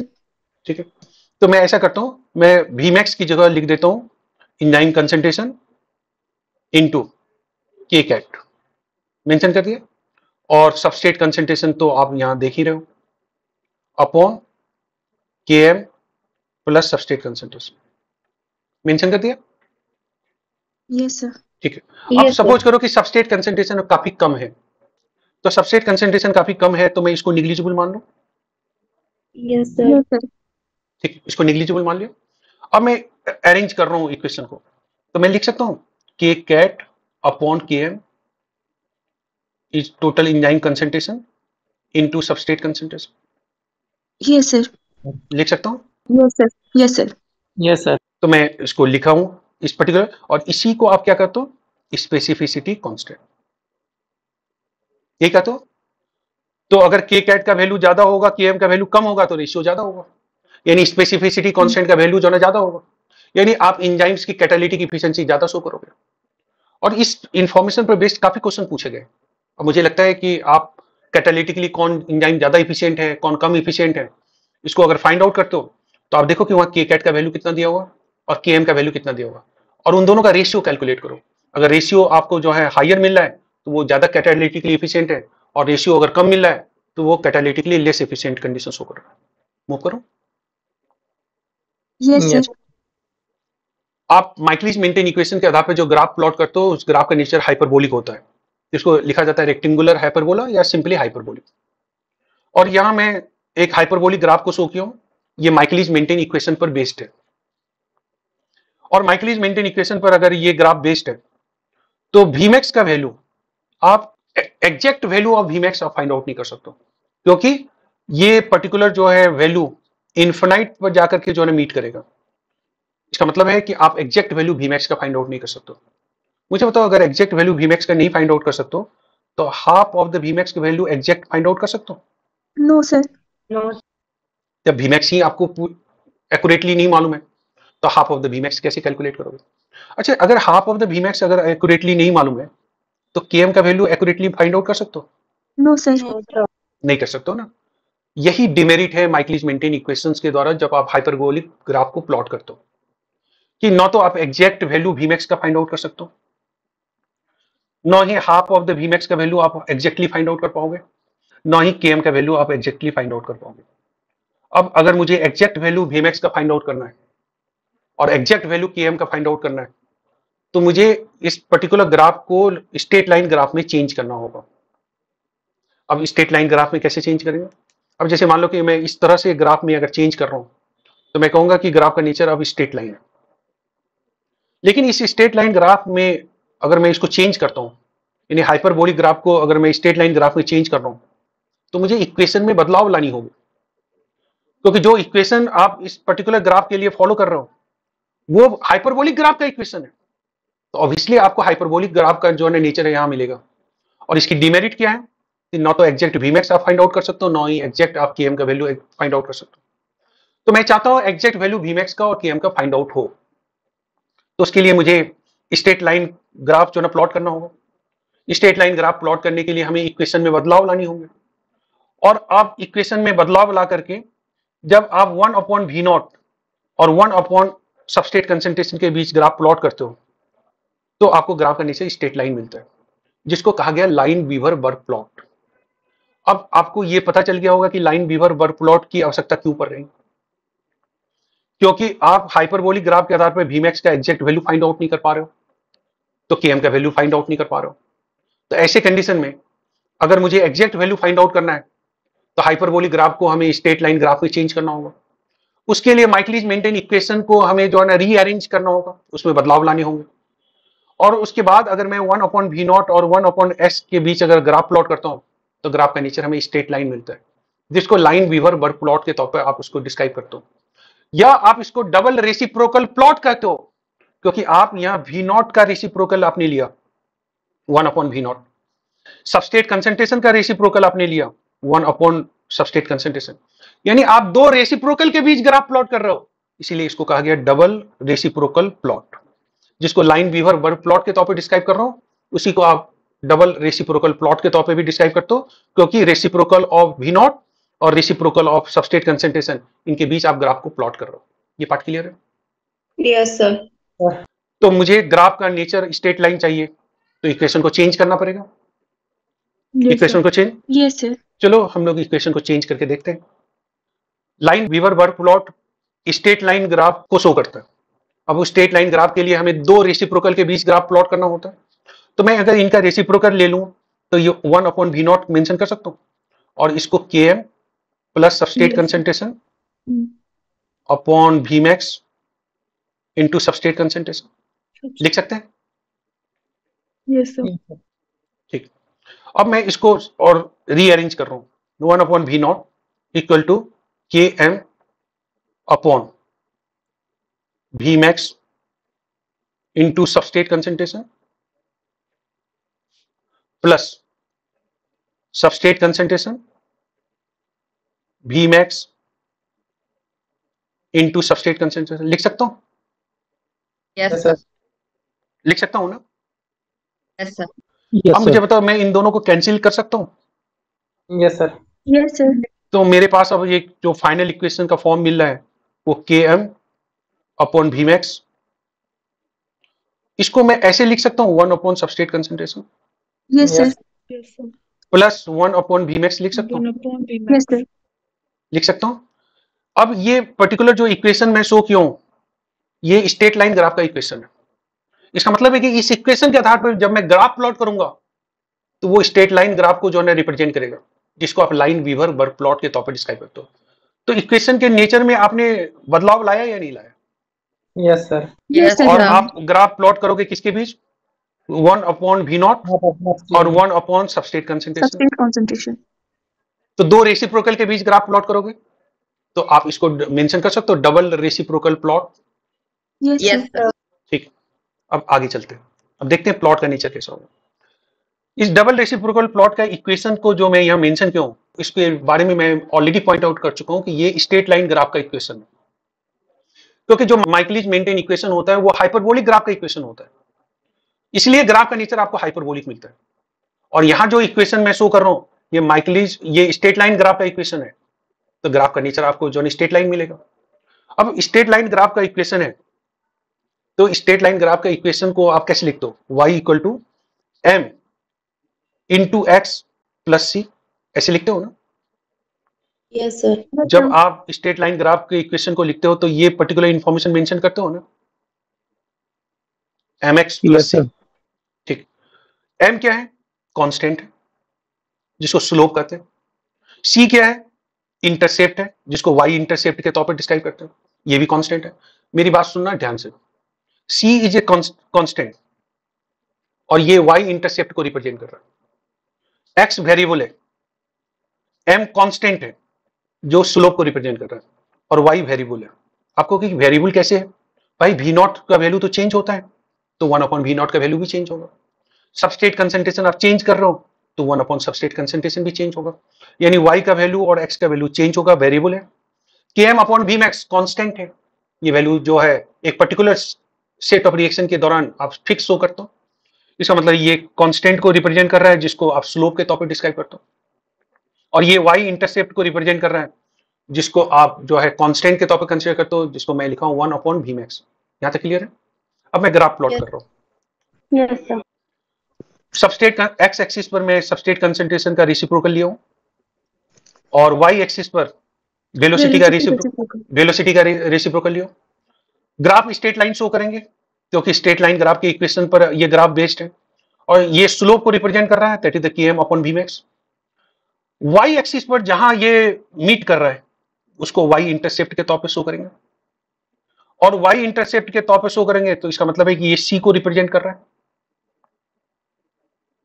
और सी को रिप्रेजेंट करने का मतलब ये 1/Vmax को रिप्रेजेंट कर रहा है। तो मुझे बताओ, आपको 1/Vmax का वैल्यू मालूम है, Km अपॉन Vmax का वैल्यू मालूम है, और 1/V0 का वैल्यू मालूम है, लेकिन एक पर्टिकुलर वैल्यू जो है ना Km का, वो हमें पता नहीं। V0 का वैल्यू मालूम है, अगर 1/V0 का वैल्यू मालूम है तो V0 का वैल्यू मालूम है, 1/Vmax का वैल्यू मालूम है तो Vmax का वैल्यू मालूम है, 1 अपॉन सबस्ट्रेट कंसेंट्रेशन का वैल्यू मालूम है, तो सबस्ट्रेट कंसेंट्रेशन का वैल्यू मालूम है। स्लोप का वैल्यू अगर मुझे मालूम करना है तो Km का वैल्यू मालूम करना होगा, बट Km का वैल्यू तो यहाँ पता नहीं चल रहा है, तो हम लोग Km का वैल्यू को कैलकुलेट कर लेते हैं। Km का वैल्यू कैसे कैलकुलेट करेंगे? अच्छा, Km का वैल्यू कैलकुलेट करने का मतलब है कि मैं x इंटरसेप्ट को कैलकुलेट करूंगा। y इंटरसेप्ट का वैल्यू तो हमें मालूम है, Yes, sir. स्लोप मालूम है, तो मुझे x इंटरसेप्ट का वैल्यू को ही तो फाइंड आउट करना है। यहां देखो, अगर मान लो कि मुझे x इंटरसेप्ट का वैल्यू मालूम करना है तो मुझे इसको पीछे की ओर बढ़ाना होगा, जहां ये पर्टिकुलर लाइन जाकर के मीट करेगा वो x इंटरसेप्ट को शो करेगा। अगर मैं इस लाइन को पीछे की ओर अगर मैं एक्सटेंड करूं तो x पर जाकर के मीट करेगा। x पर जाकर के मीट करने का मतलब है कि x इंटरसेप्ट के तौर पर आप उस पॉइंट को शो करोगे, तो x इंटरसेप्ट आपको x एक्सिस पे मिलेगा, y इंटरसेप्ट आपको y एक्सिस पे मिलेगा। y इंटरसेप्ट तो ऑलरेडी मालूम है, x इंटरसेप्ट का वैल्यू जो है कैलकुलेट करना है। और x इंटरसेप्ट का वैल्यू कैसे कैलकुलेट करते हैं? अब देखो, मुझे बताओ कि अगर मुझे x इंटरसेप्ट का वैल्यू अगर कैलकुलेट करना है तो y is equal to m dot plus c, यही शो कर रहे हैं। तो मुझे ये बताओ कि अगर मैं x के वैल्यू को अगर निकालना चाहूं तो कैसे निकाल सकता हूं? अगर मुझे x को निकालना है तो क्या कैसे निकालना होगा? x equal to by minus C by M, x equal to by minus C by M, y minus C upon m, M. ये वैल्यू है। क्योंकि आप c को जो है x का वैल्यू निकालो, c को दूसरी साइड आपने ले गया तो y माइनस सी हो गया अपॉन m हो गया। अच्छा, y का वैल्यू आपको मालूम है? Yes, sir. क्या वैल्यू है y का? 1 upon V naught. 1 upon V naught, y का वैल्यू। और c का value 1 upon V max. 1 upon Vmax. 1 upon V max. और अपॉन क्या करोगे? m, m क्या है? km upon Upon Vmax. V max. इसको जब आप सिंप्लीफाई करोगे तो आपको जो है x इंटरसेप्ट का वैल्यू मालूम हो जाएगा, और वो x इंटरसेप्ट का वैल्यू आपको आएगा -1 अपॉन km। तो आपको x इंटरसेप्ट का भी वैल्यू मालूम हो गया, y इंटरसेप्ट का वैल्यू पहले से मालूम था, स्लोप का वैल्यू पहले से मालूम है, 1 अपॉन वी नॉट का वैल्यू मालूम है, 1 अपॉन सबस्ट्रेट कंसंट्रेशन का वैल्यू मालूम है। इसका मतलब है लाइन वीवर बर्ग प्लॉट के जो सारे पैरामीटर्स हैं वो सारे पैरामीटर्स जो ना आपको मालूम है या नहीं? Yes, sir. Yes, sir. ये मालूम है, तो आप x इंटरसेप्ट को भी निकाल सकते हो और ये वैल्यू आ गया -1 अपॉन km। और y इंटरसेप्ट का वैल्यू ऑलरेडी मालूम है, स्लोप का वैल्यू मालूम है। और इस इक्वेशन के आधार पर जो ग्राफ प्लॉट होगा, ग्राफ स्ट्रेट लाइन होगा या हाइपरबोलिक? Straight line. और ये ग्राफ दो रेसिप्रोकल के बीच है, तो मैं इसको डबल रेसिप्रोकल प्लॉट मेंशन कर सकता हूं। Yes, sir. Yes. Yes sir. अब आप देखो, आप exact value 1 upon V max का निकाल रहे हो, Yes, Yes, तो sir. मुझे बताओ 1 अपॉन वी मैक्स का एग्जैक्ट वैल्यू निकाल रहे हो तो वी मैक्स का एग्जैक्ट वैल्यू निकाल सकते हो या नहीं निकाल सकते हो? Yes, sir. निकाल सकते हैं. अगर -1 अपॉन km का एग्जैक्ट वैल्यू आपको मालूम है तो km वैल्यू निकाल सकते हो? Yes, sir. Yes, sir. तो मुझे बताओ लाइन वीवर बर्ग प्लॉट की मदद से मैं km और vmax के एग्जैक्ट वैल्यू को फाइंड आउट कर सकता हूं या नहीं कर सकता हूं? Yes, Yes, sir. कर sir. सकते हैं. ठीक, देखो स्ट्रेट लाइन ग्राफ के बहुत सारे इक्वेशंस जो है ना बुक्स में मेंशन है, उनमें से एक है हनीस वुल्फ प्लॉट मेंशन है। अब क्वेश्चन है कि ये तो मैं लाइन वीवर बर्ग प्लॉट के लिए जो इक्वेशन है वो इक्वेशन यहाँ मेंशन क्यों? अब इसको हनीस वुल्फ प्लॉट के इक्वेशन में अगर चेंज करना है तो कैसे चेंज करना होगा? उसके लिए आपको करना क्या पड़ेगा कि सबस्ट्रेट कंसंट्रेशन से दोनों साइड मल्टीप्लाई करना होगा।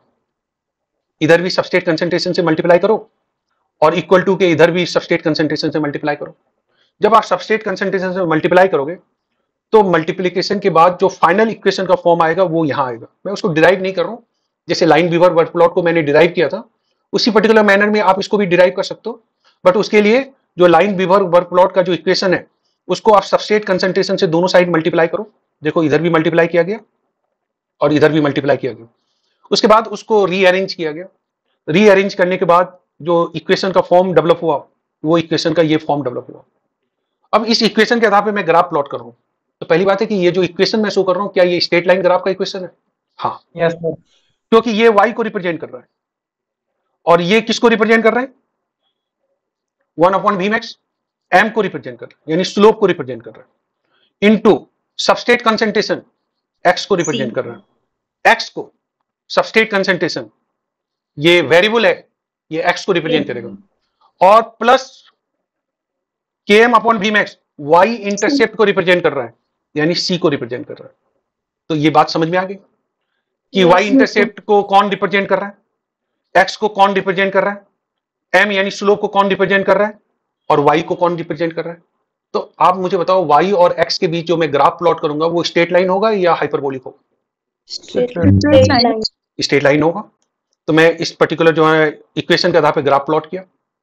इस ग्राफ में आप दो वेरिएबल के बीच जो है ना ग्राफ प्लॉट कर रहा हूं, उसमें से वाई एक्सिस पर एस अपॉन वी नॉट ले रहा हूं, यहां मैंने शो किया। एक्स एक्सिस पर आप सबस्ट्रेट कंसंट्रेशन ले रहे हो, ये सबस्ट्रेट कंसंट्रेशन है।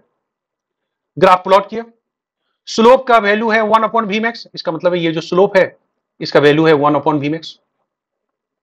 वाई इंटरसेप्ट का वैल्यू है K M upon V max, इसका मतलब है कि यहां जो मैं इंटरसेप्ट शो कर रहा हूं ये के एम अपॉन वी मैक्स है। और आप एक्स इंटरसेप्ट का वैल्यू कैलकुलेट कर सकते हो, जैसे मैंने वो लाइन विवर वर्क प्लॉट के इक्वेशन के केस में कैलकुलेट किया वैसे यहां भी कर सकते हो। ये बात समझ में आ गई? Yes sir. तो आपको डिराइव तो करना नहीं है इक्वेशन को, तो आपको इक्वेशंस को ही ध्यान में रखना है, और इक्वेशन का नेचर मैं यहां मेंशन कर दिया हूं। और इस इक्वेशन में आपको ये मालूम होना चाहिए कि y कौन है, m कौन है यानी स्लोप कौन है, x कौन है और y इंटरसेप्ट कौन है। अगर ये सारी इंफॉर्मेशन अगर आपको मालूम है तो आप x इंटरसेप्ट के वैल्यू को भी फाइंड आउट कर सकते हो, क्योंकि अगर y इंटरसेप्ट का वैल्यू मालूम है तो आप x इंटरसेप्ट के वैल्यू को भी फाइंड आउट कर सकते हो। यहां तक clear? Yes sir. Yes, sir. एक और प्लॉट हम लोग मेंशन करते हैं जिसका नाम है एडी ऑपोजिटिव प्लॉट। अब क्वेश्चन है कि इस पर्टिकुलर प्लॉट को हम कैसे जो है डिराइव करें। तो देखो प्रीवियस प्लॉट के केस में मैंने सबस्ट्रेट कंसंट्रेशन से दोनों साइड मल्टीप्लाई किया था। अब मैं यहां दोनों साइड मल्टीप्लाई कर रहा हूं वीमैक्स से, वीमैक्स के वैल्यू से दोनों साइड मल्टीप्लाई कर रहा हूं। तो वीमैक्स से इधर भी मल्टीप्लीकेशन किया हूं और वीमैक्स से इसको भी मल्टीप्लाई किया, और उसके बाद एक जो है सिंप्लीफाइड फॉर्म जो है इक्वेशन का डेवलप हुआ, क्योंकि आप इसको रीअरेंज करोगे तो जो इक्वेशन का जो फॉर्म डेवलप होगा वो स्ट्रेट लाइन ग्राफ की इक्वेशन को रिप्रेजेंट करेगा। अब उस स्ट्रेट लाइन ग्राफ की इक्वेशन में कंडीशन क्या आपको मिलता है, देखो एक कंडीशन आप ये शो करते हो, जब आप इस पर्टिकुलर कंडीशंस को रीअरेंज करके सिंप्लीफाई करोगे तो आप ये फाइनल इक्वेशन जो है ना आप अचीव करोगे। ये y को रिप्रेजेंट कर रहा है, ये m को रिप्रेजेंट कर रहा है, ये x को रिप्रेजेंट कर रहा है, ये c को रिप्रेजेंट कर रहा है।